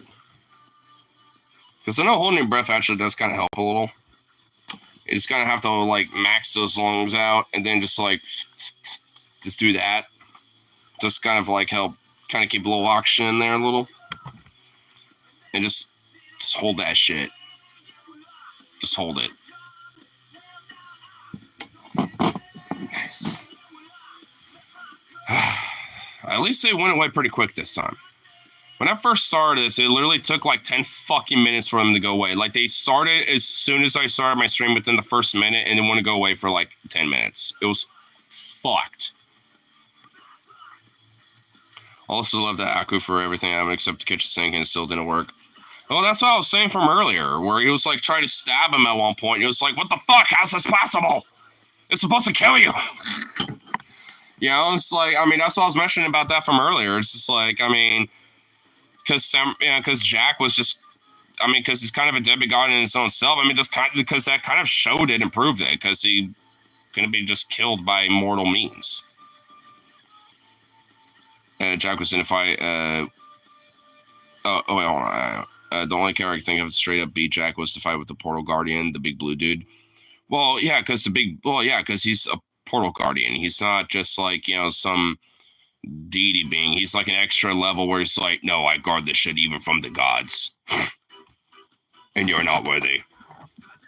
I protect this shit, bitch.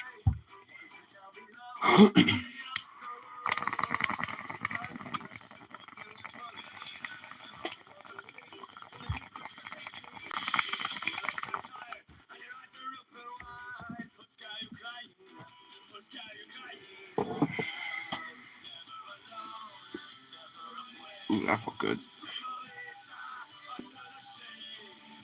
Ooh.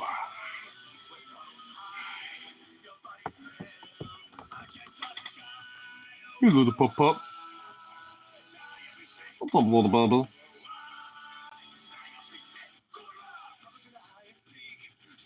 Oh, you big little fluff ball. Big little fluff. Just cute little fluff. Wish I had something to give him for a treat, because I could bring him over here and be like, look at this baby. Let him just kind of steal the show for a minute where he's just sitting here instead of me. But nope. Unless I have something, he ain't going to show up over here. He's going to be like, nah, fuck you, dude. In fact, he'll actually probably walk away and close the laundry room door and be like, fuck you. I'm going to be emo boy now. I could tease him and be like, you know, sprinkle plastic like that. Oh, yep. I could do something like that. Or maybe go into my tenders. But I don't want to eat those right now. But I could go into those and he would be like, but I don't want to tease him. Because then I want to give him a treat.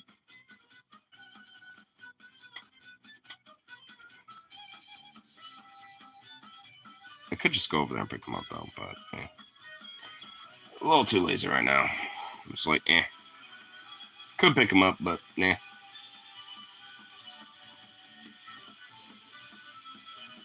Lazy bean. He's a little bean. This song's gonna go ape shit when I come back home. He's like, oh my god. He's gonna go fucking nuts. It's gonna be absurd. Absurd. God, he's gonna hate the fact I'm gonna be gone too. Would be the first time I've been gone, but I think it'd be the first time, like, where or I'm gone for. Well, no, because I was in Texas, for a little bit, while he was around. I just made sure that my friends, checked up on him and stuff, and he was okay. He did go ape shit, when I came back home from that. So yeah, he'll be fine. He'll be fine. Little Bean. It's gonna be a little depressed, Little Bean, though. Because when I'm not here, he just will laze around and be like, I don't want to do shit. Daddy's not home. I mean, he'll laze around like this anyway with me here, but he's like, oh, Daddy's home. I can be comfortable now.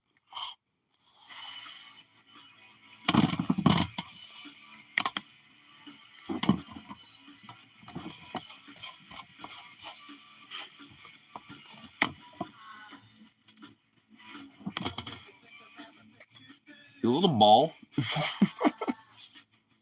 I'm curled up, just so cute. He's so adorable. I like how it's like permanent puppy face too.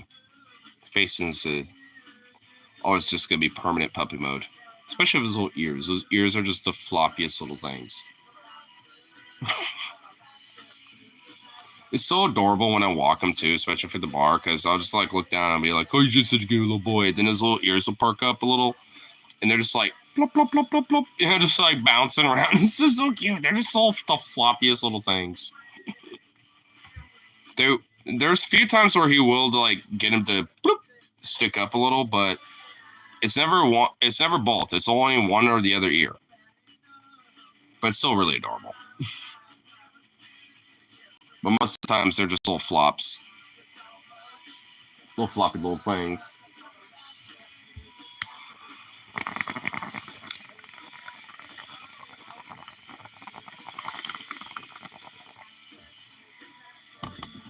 His brother Vito also has floppy ears, but they stick up more. When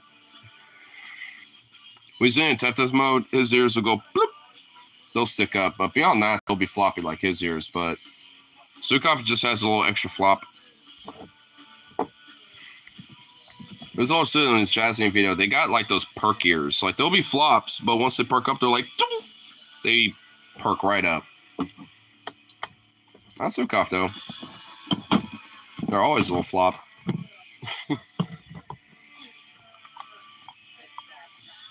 Aww. He's just in deep nap mode over there. So cute. Little nappy little boy. Oh.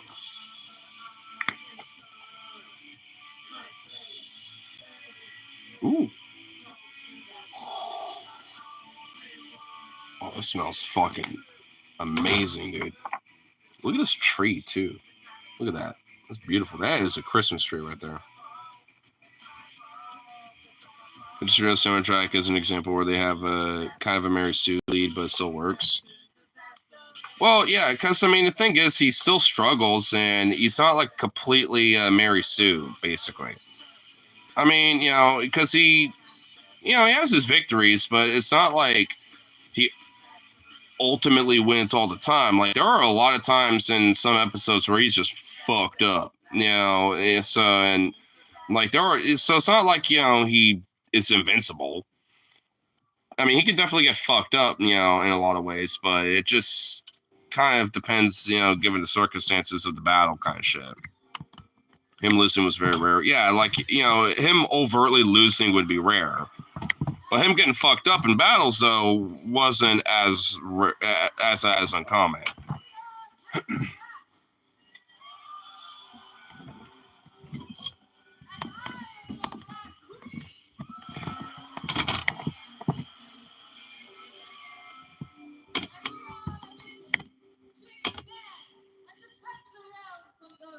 Also unrelated, but apparently Delta 8 is psychoactive. Oh, yeah. That's kind of why some people go to it when they can't get real weed. But apparently it also has, like, some more unintentional side effects in comparison to regular cannabinoids.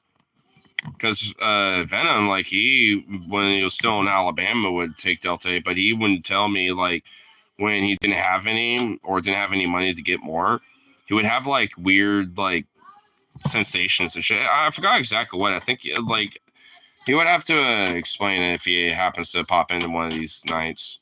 I didn't know, Cindy. Well, that's what he said. Maybe it's anecdotal. Maybe it's like, well, not anecdotal, but maybe it's like, only affects certain people. Or I guess it just depends on how much you smoke, I suppose. Because if you only do it every now and then, I'm sure it doesn't affect you. But, if you're like a stoner bro like he is, then maybe it'd be different, right? Like, so I don't know. He would have to be here to kind of explain it. Maybe it's doing meth at time. Venom to no. He doesn't. I mean, come on. I mean, I know that, like, we like kind of like joke around with him. I mean, come on now. He's better than that. Like, Jesus Christ. He's better than that.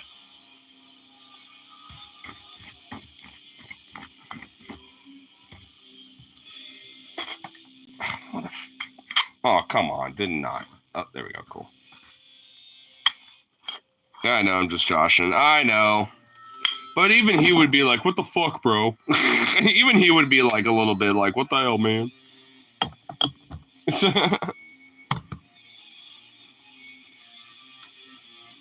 Take another little pill back before I totally load this bowl up and all that schmizzle. All that schmizzle drizzle. All that good shit. Enjoy a little bit of castle rat while I'm down or whatever the fuck. Yeah. You know what? Let's just be a proper individual. Clean my shit up. So I don't have to keep knocking that can over every time I decide to walk by it or whatever. This Bean. Little doggo. You little ball. Oh, really? Showing off the belly.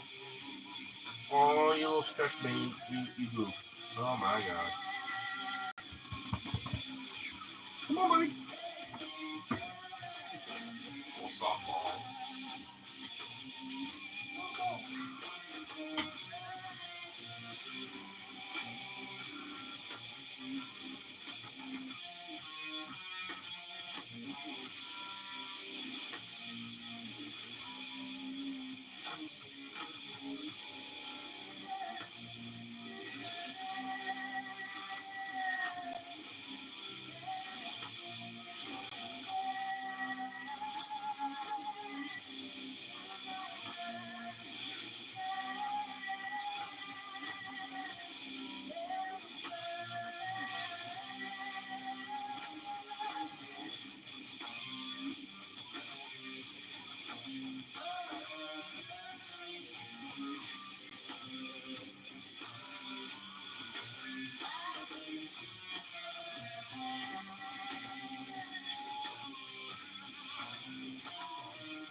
Oh my god. Dog, you're insane.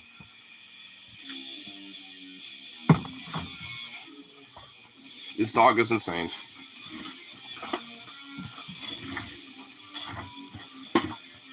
From my first edible, I mean, they seem pretty legit in terms of effect, but they have a weird, almost soapy taste to me under the initial flavor. Not a fan of, but works pretty good.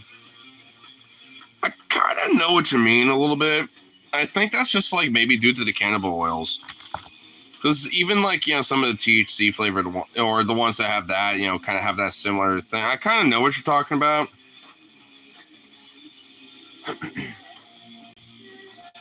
But usually if you get like a flavored edible, you know, which I'm sure they probably got around there, and I'm sure the one you had maybe was.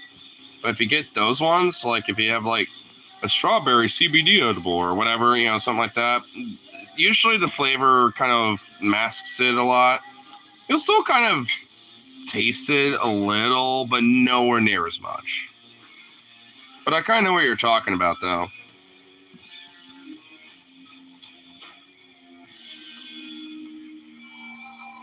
At least up here, like there's like most edibles are flavored, you know, because there's a lot of like different, you know, oil extracts from, you know, berries and different things like that around here, like marionberry, strawberry, kiwis, shit like that. Like, because a lot of those type of things grow around here, so a lot of these farms will just go to other farms to just, you know, get a little bit of their fruits, you know, for the oil extract so they can put it into some of their edibles, and works fucking great because it tastes generally pretty good. Like the edibles they get are the ones that have a little flavor to it are generally really good.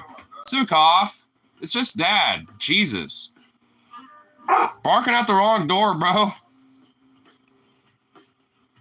I ended up eating the whole thing and finally did job. I was nauseous that day and threw up after having the first part of the edibles, so I don't know if my body absorbed it in time, which means I'm not sure if I need 100% or 75% available guy. Depends on the milligram or milligrammage. If you have like 100 gram like edible, you know, all together, I mean, if you got a tolerance to it, you could probably eat the whole thing and be fine. Like, I mean, on a rafting trip I did, you know, a month or so back, you know, I took probably collectively 170, maybe 160 milligram of edibles, and I was fine. I was definitely buzzing, but, you know, fine. My friends thought, like, yo, you're going hardcore, and I'm like, I'm a stoner, bro, dude. You know what my fucking tolerance is? You know what I mean? It's like, come on, man. 200 milligrams ain't shit. But all of them were all like, whoa, bro. I was even tempted to maybe have some shrooms, but I forgot to, like, bring those with me. And even then, they were like, yo, not a good idea. I'm like, dude, the route we're taking, there's a few rapids, but by the time they really start kicking in, they, like, outside of maybe one or two rapids, like, I mean, I'd pass most of them. And if we're just chilling and cruising, and especially if I'm microdosing it, because I only brought enough to microdose anyway, it's like, dude, it wouldn't be a problem. But they're all like, nah. Right, anyway, but then I forgot to bring them and actually have them with me because I left them in the car that we were going to pick up after we got done with our trip. And now I kind of felt like, you know, a little bit of an asshole for myself because I was like, damn it, I wanted to use them for that night. But they ended up being used for a different time and it worked out. So it's not like it didn't work out, but I was like, oh, I want to like microdose and have a shroom, you know, sitch, you know, while on the river. Being like, I flow with the river as I flow with my life and time. Oh, I just want to have my moment, be like, yeah. Not a daily stoner like you. Outside of feeling like I actually need to take some for like pain, I keep it for once a month. Yeah, which is fair. I mean, part of the reason why I'm kind of a daily stoner is mostly for anxiety, is for sure. Depression to a lesser extent. Usually, I got other ways, you know, dealing with that now at this point, especially my doggo. I mean, I literally could look at it and be like, "Oh my god!" Like my heart melts just staring at him, you know. So, I mean, I got, you know, at this point, not really much for that anymore. Kind of being sociable, which I guess kind of plays, you know, into the anxiety thing. I mean, so I guess really for that, because with me being an autistic fuck, I mean, being, you know, anxious or having anxiety kind of, you know, it kind of comes with the territory. It's like, eh. But it helps, you know, in a way. Because it kind of keeps me from having, like, this weird, like, well, what do I say? This and that. It kind of keeps me from having these weird thoughts where I just kind of end up just not saying anything, you know, kind of shit.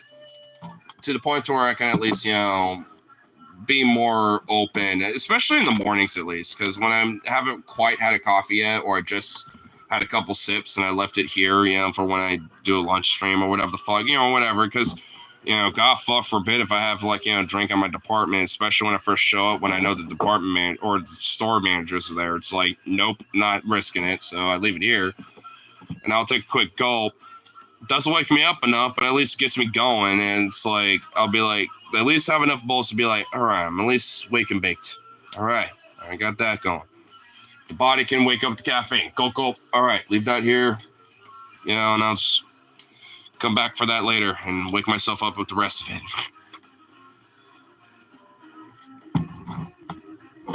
And a lot of times, especially with, like, some of my mid-shift coworkers or the fry cook coworker, it's like, at least whoever might be working that day, it's like, at least I can talk with them, but a lot of times it's more short, just because, like, I still haven't quite woken up yet, and I don't have, like, all the coffee with me in my system yet to kind of, like, get me going.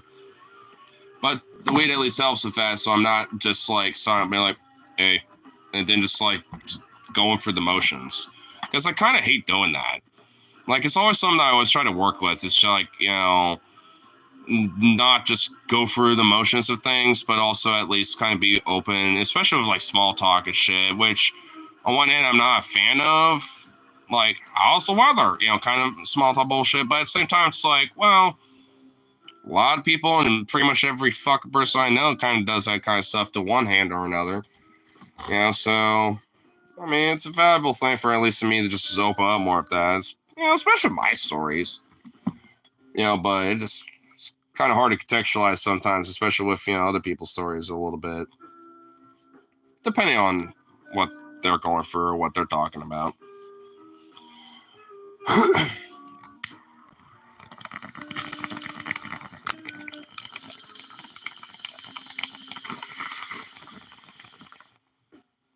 But I've never really grown a lot when it comes to that shit, though. I was even saying earlier on stream, like, I got commonalities of, like, some coworkers. I'm just like, where one of them the other week was just like, oh shit, you listen to Voosh? Listen to Hassan and stuff? And I'm just like, yeah, I listen to him from time to time because they happen to see my phone screen and notice that Hassan was on there. It's like, oh shit, I listen to these folks a little bit. I'm just, and I'm like, oh, okay. I know he also likes to work out sometimes, and also likes to shoot hoops, and I know my friend Logan does a little bit, and we kind of have commonalities in politics a little bit, so I'm just like, he's a young one, but he could be in the fold. You know what I mean? It's like, we could get him into the fold. Because he's a legit really cool kid, honestly. I mean, it's just that, like, for a while there, we didn't have too much commonalities until we just kind of slowly but surely opened up with each other. Because, I mean, there were definitely a lot of inferences, for me where I'm just like, we definitely have commonalities because we'll talk about random shit about, like, American history or about, like, certain things about, like, certain elements about politics, like, oh, yeah, who you vote for kind of thing, because one of my other coworkers asked that or something. And then I'll kind of chime in a little bit, and he'll be like, oh, we have similar ideas about this. There's been a few times I even recommended him a couple books, for him to check out, including Death in the Haymarket and The People's History of America by Howard Zinn, which I'm just like, hey, this kid's actually, pretty cool. Even though I'm like 9 years older than him, he's actually pretty cool. He's like a Padawan. And that's actually what my friend Logan said. It was like, dude, he's like a Padawan. It's like, hey, I'm the Qui-Gon to the Padawan, dude. Because, like I say, he's actually a pretty cool kid. I'm just kind of curious about, like, some of his other background stuff, especially with music, because he likes to sing a lot when he's working, too. And dead ass, bro, he can legit be, like, an opera singer. I'm not even lying, dude. He can legit be in, like, a opera choir or something and easily be, like, one of the front men of, like, that choir. I'm not even gonna lie, bro. Like, he's got a voice on him. I'm actually kind of, like, want to ask, like, were you in choir? Did you play any instruments or anything? Like, because, dude, I'm not gonna lie, bro. I never have said anything, but it's like, they got a fucking voice, bro. It's like, what the fuck? Where it's like, you had to have at least got some classes or were in choir in high school or something. It's like, I mean, you didn't get that out of nowhere. You know what I mean? It's like, that just wasn't just like, I mean, maybe, honestly. I mean, maybe he just on his own time was like, I like singing, so I'm just going to do that. I don't know. Yeah, I'm just kind of did this a hobby or whatever. And just kind of done it by ear. I don't know. Like, I kind of want to ask him about that because he definitely has got a little bit of a music ear for sure. So I'm just like, do you play instruments? The problem is in college right now, so I rarely ever see him now. Like, because he's part-time right now. Like, I think only working like 2 or 3 days. So it's like, fuck. It's kind of hard to, like, chat with him when I rarely ever see him. It's like, son of a bitch, dude.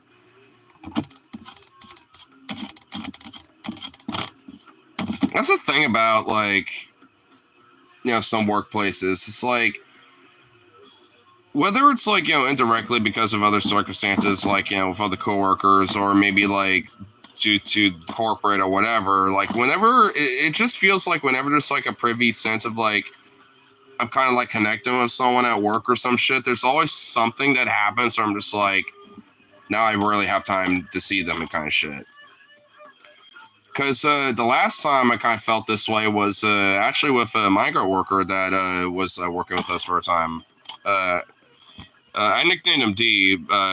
Like his, well, I guess it'd be all right to say the name. I mean, because I don't even know what his fucking last name was anyway. But I don't know. I'll just continue to say, just D. The problem is, I mean, the other coworker I was just talking about too, his name starts with a D, so I also nickname him D. And it's like, I got a lot of coworkers I nickname D, so it's like, yeah, you know what? Yeah, fuck it. I guess just for context sake, I guess, just because, again, I guess just because he's a unique name. But you know what? I don't know. I just won't say it. Fuck it. I'll just keep calling him. I'll just call him DD. Because he had 2 D's. This worker I'm talking about, the migrant worker, he was from Ethiopia, but he had 2 D's in his name. So I'll just call him Double D. There we go. Like the Ad Boys. Got D and we got Double D. There we go. That works. So, with a Double D, like, once we kind of started connecting that, because I actually, like, as soon as he kind of, also, like, around the time where he started getting disenfranchised at work a little bit, and, his English was a little rough, but, he understood, and we understood each other, and we talked, at least near the end of his work and stuff. And I'd be like, and some of the things would be like, hey, what's, I've noticed like some of your music sometimes, like, what's it about? Like, I'm just kind of curious, like, what do some of these artists, sing about? And it's like, oh, it's like, kind of religious, like, Ethiopian kind of music stuff. And I'm like, oh, like kind of Coptic Christian, music. And it's like, oh, Coptic? Yeah. It's like, I was actually kind of impressed with my knowledge a little bit because of Coptic Christianity or like Coptic, Copticism. It's like one of the more OG roots of Christianity, and one of the few places that still has as like a broader kind of like sect of Christianity as a belief system would be in Ethiopia. And he was actually a little like, oh, you actually know that. He was kind of a little impressed with that a little bit. And so, but I forgot some of the names of the artists because frankly I never really picked them up because. Like, I mean, I'm not a religious person myself, so I was like, oh, well, not my thing. I'm not a religious person, but, that's really cool, though, blah, blah, blah, still had a respect for it, just, and just never kept it in mind completely. I know one artist I actually do remember because he would, listen to this guy a lot was, I think, an artist named, like, King Andrew or some shit like that. But a lot of it would, a lot of the music he would listen to would also be in Hebrew, too. So I knew it was definitely like some like Coptic Christian kind of, like like old like Christians of Zion kind of like, religious cultural like thing a little bit, but it was pretty cool though. I mean, and we definitely had a connection with that because, I'm a music generalist, and also like with his disenfranchisement at work, I was like, well, I feel that way sometimes, and kind of at least, I don't know if it stuck or not, but I was kind of like, well, it's kind of why like I'm a union guy. I don't know if you know much about it. It's like, I don't know too much, but I'm familiar. And I was like, well, that's kind of why I stick with them a lot, because, the union's only about as powerful as the workers who are active and, in it, kind of thing. And, I try to be as active as I can because I care about, my coworkers, and I care about people. Not just, and also care about the customers, that come through here, because I want to make sure they're taken care of too, when it comes to the quality of the stuff that we put out. But at the same time, it's like, I care about our shit too. I want to make sure we, get a fair shake, and that includes, what we got to deal with. And he's like, yeah, I agree with that, blah, blah, blah, and we had like a little back and forth about it, but, because just shit was too fucked, at that time. He was just like, I know I have a job opportunity because I was kind of looking around anyway, and I got one that's better, that's closer to where my uncle lives, and I'm going to go, take that job. And because the gas, that I have to use and paying for gas, to get all the way over here from Gresham and all sort of shit just ain't worth it. And I was like, hey, that's totally fair, man. And I was like, hey, it was really cool work. Like the last day, that he had was him and I closing. And I was like, hey, it was really cool working with you. And, hope that, maybe we cross paths again at some point. Maybe you come back, just say what's up. Because I'm sure you'll see me here still, and it's like, I might do that at some point, blah, blah, blah, so, and, because he was a really cool dude. I'm definitely, and the thing is, he's also a migrant worker too, and that's one thing why I love, like, working with migrants, honestly, because, I mean, there's something about, like, learning about their stories and backgrounds that really stick with me way more than, like, oh, a guy moved from Pennsylvania, worked over here, blah, blah, blah, blah, blah, and moved back or something, it's like, there's something about their stories, that just kind of connect with me a little more, because there's, like, just, like, this, I don't know, I mean, for me, it's just kind of, like, a sense of, like, whoa, like, I mean, for me, in a sense of, like, respect and kind of almost myself, realizing, like, I got it fucking easy, like, because with Double D, the guy I'm talking about, so I mentioned about, like, the job with him being closer with his uncle, because he used to live with his parents out on the East Coast, but he had a falling out with them. He never would talk about it. He never mentioned anything to anybody about it, so no one really knows what that was. I don't know. Don't even, what's up. But, he decided to move in with his uncle because he had a pretty good relationship with him anyway, despite all that, and lived with him, which he happened to live out in Gresham. And, one of the first decent paying jobs, at least for his work visa, was our job. But I also found out, and the reason why I got this franchise was because of the pay, because he was, a migrant working with a worker's visa. He was not getting paid even under the legal minimum wage of Oregon. He was getting fucked. And honestly, someone's like, are you able to be a part of the union or anything? It's like, not with my visa and stuff. I was like, oh, so they are taking utter fucking advantage. So honestly, when he left, I didn't even fucking blame him, man, because it's like he was just getting fucking railed. I don't blame his ass. And it just kind of confirms that companies don't give a shit. Like, if you're a migrant worker, they'll fucking bone you and pay you way less. Even way lesser than the fucking, legal minimum wage, of a state. Because in a fucked way, they can get away with it.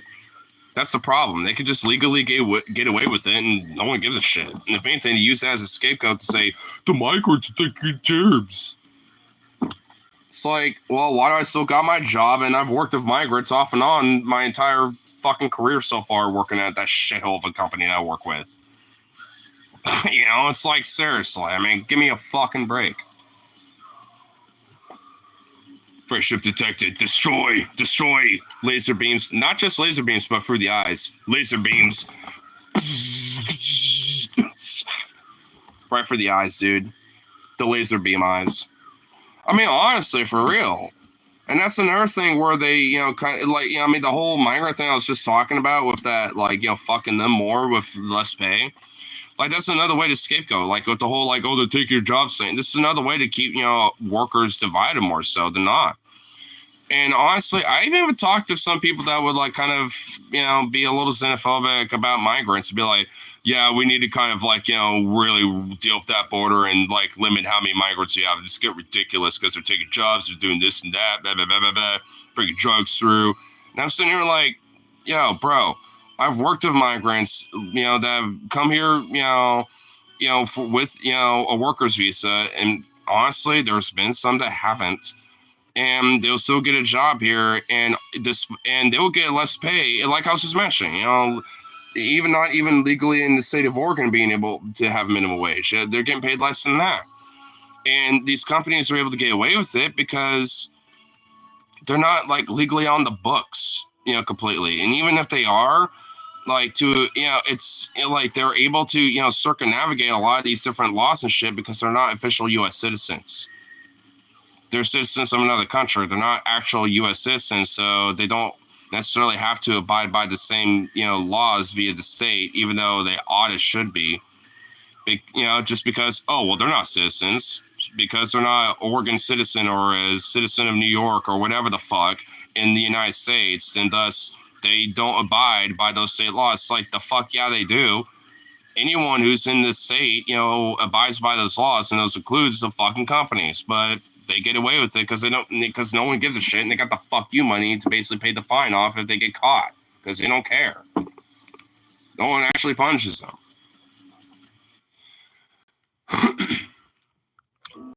And the thing is, like, the workers shouldn't get fucked. Like, as migrant workers and shit, they shouldn't be able to get fucked or any of that type of shit. Like, I mean, legitimately. I mean, because it's not their fault they're trying to find, like, a job and, pay their way through. It's the company's fault for fucking them over. And that's the ultimate problem.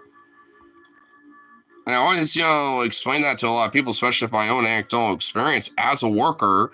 And a lot of them like, that's an anecdote, or that's your experience. Remember, it's like, it's not just my experience. You think I'm the only one that would say this?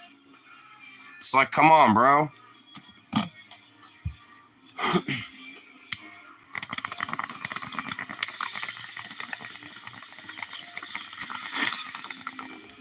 And I know I'm not the only one.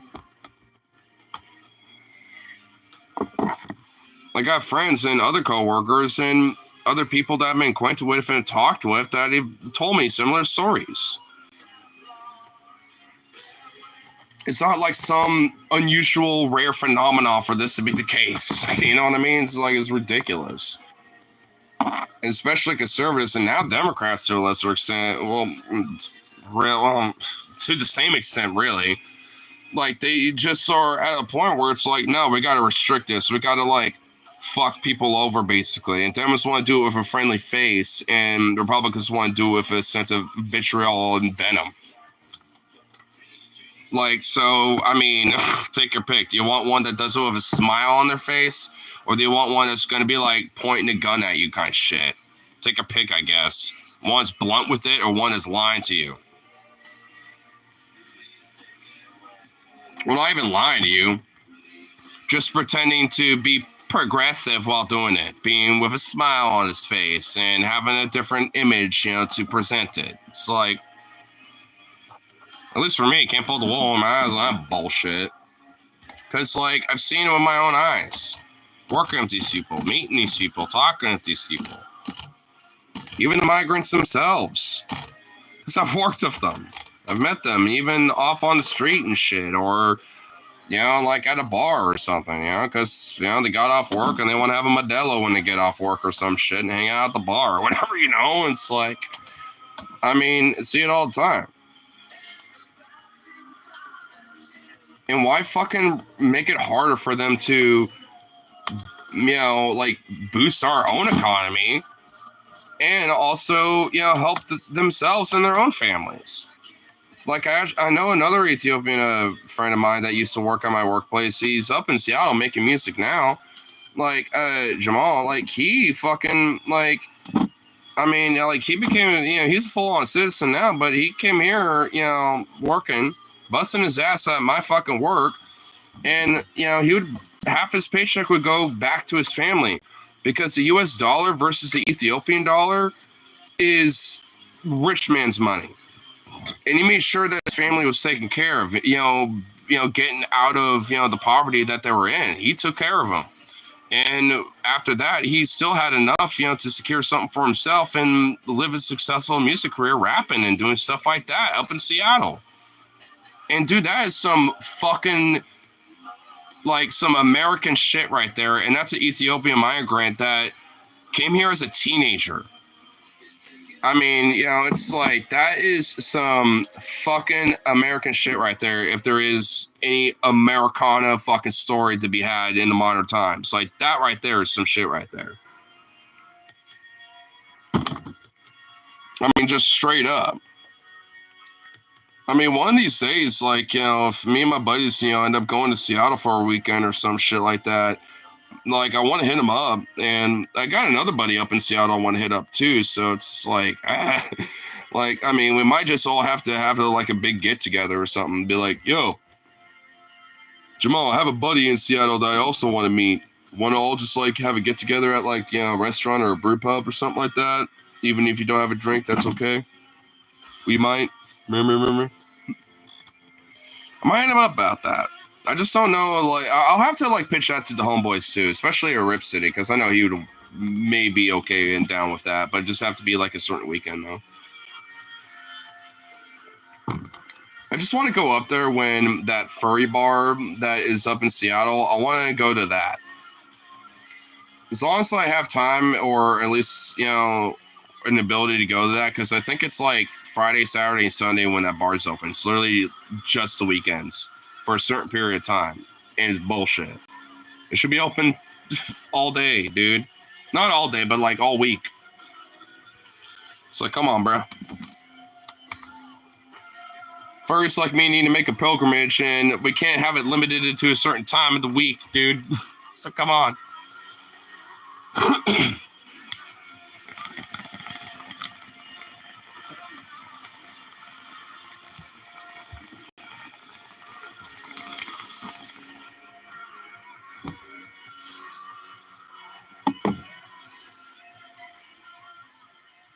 Oh my god, this dog is the biggest ball of croissant right now, and it's adorable. Aww. So cute. You little ball. Oh, I want to squish this dog right now. This dog deserves to be squished and popped like a ball of jelly beans. I bet if I popped him, it would just be nothing but jelly beans that popped out, dude. Just brought him over here, like, it'd just be nothing but jelly beans. A little piñata. A piñata for the jelly bean.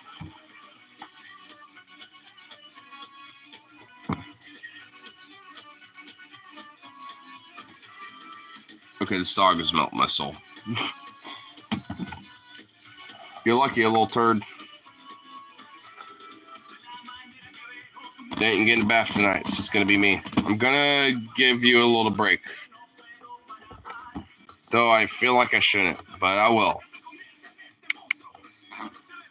Because I know it's not necessarily good for doggos to have, like, baths, like, on a weekly basis. Because I know the vet that Logan goes to, like, they've mentioned that, like, bathing a dog, should be more like a bi-weekly or a monthly basis, really. Which it's like, oh. And honestly, that might explain why my dog scritches a lot. Because, because it kind of fucks up their skin a little bit if you bathe them so much. And I'm thinking in my head, I'm like, that could be it, because a lot of people will mention that, and it's like, I promise he does not have fleas or anything. But it's just like, because he does all the scritches and shit, I'm thinking, I wonder if maybe bathing him a lot probably does play a role in that. But I don't know. I mean, I'm sure it does, because I do it once a week. Every Thursday night, usually. So it's like,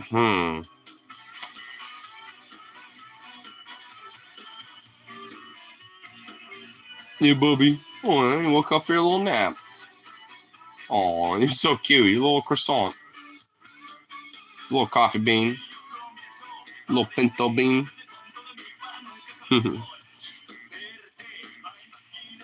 But, yeah. I'll at least see. I'll just let my friend Logino know, because I told him about maybe potential babysitting him a little bit, which he's okay with and down for. And I told him if he wants, you can take him out and exercise him and stuff like that too. I mean, because I'm in meaning to do that myself as well, especially on my days off. I need to do that more often with them for sure. It just sucks that I got like a lot of shit coming up right now. Because I want to do that stuff because I am motivated for it, but it's just like, I got all this shit though. It's like, God damn it.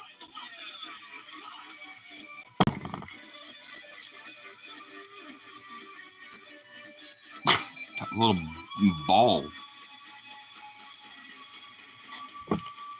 Good for little jelly bean, you. I wish you were like closer though. I wish you were like curled up in a little ball over here so I can scratch your little booty or something. But you're way over there, dude. My God. What a goofball, man. What a string bean. You is a string bean, sir.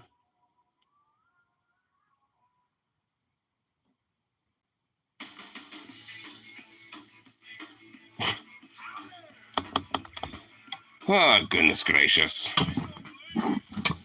Goofy little doggo.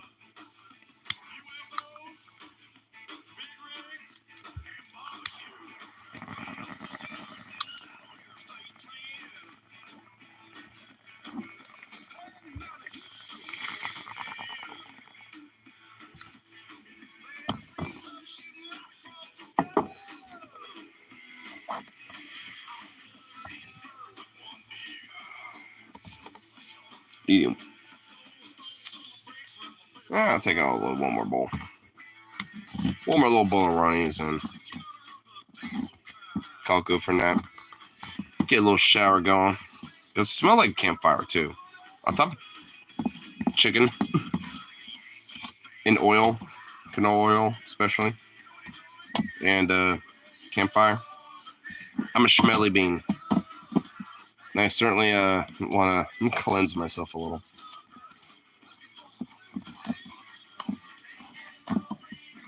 At least I will say, at least I had a little. It was a good fun time with the bonfire roof last night. I actually was thinking, because I know my friend was going to potentially do one on Friday night. I know my friend Logan was going to go to that after karaoke night. I'm going to see if maybe my friend Logino can maybe pick me up at my place once I get back here after karaoke. If they're still doing that.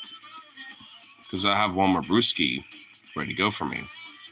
Because we're still going to do that, but I'm just going to not have tip money. Just mention, like, hey, I got a trip coming up. I'm just saving money. I just have at least, some coordinated for some drinks for a night. And I'm also going to, like, limit what I'm drinking to. I'm going to try to, like, have really 2, 3 at the maximum like I normally do. But I'm going to maybe do 2. Also put a tip on, like, the fucking receipt or whatever the fuck. But, I mean, the one week I don't have much of a big tip. Next week, they'll get a juicy tip. It's not like, they're gonna, I tip them like a lot usually, when it comes to like when I'm over there, like on the weekly. So it's like, and by a lot, I mean like 10, 15. If I got a lot of money, 20. It's like, but the one week that I don't, tip a lot, it's whatever. It's not like they're going to care. Still going to go there and sing, though. I'm just going to pregame a lot before I go there. Just so I can, ensure that, I limit my drinks when I am there. So then I don't have to worry about it. It's kind of like the idea I'm thinking about.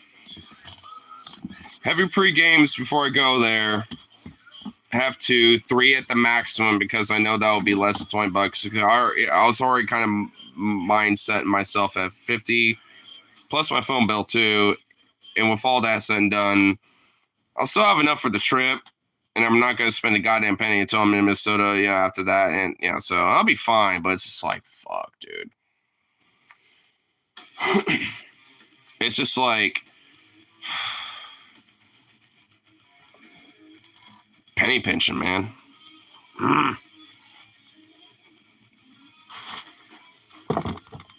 Boo boo. You stretch bean. Oh my god. You're such a stretch boy, dude. That's a very unique thing about you, man. You're such a stretch boy.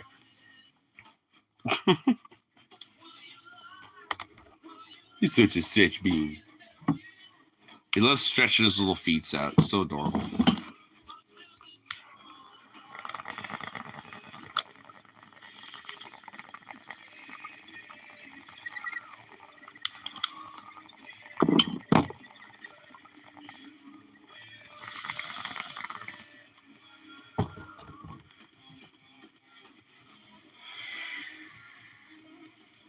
Nice. Anyway, let's call it good for now. Give myself a nice little shower. Freshen up for everything. And call it good. So, peace out and toodaloo. Let's get this wrapped up.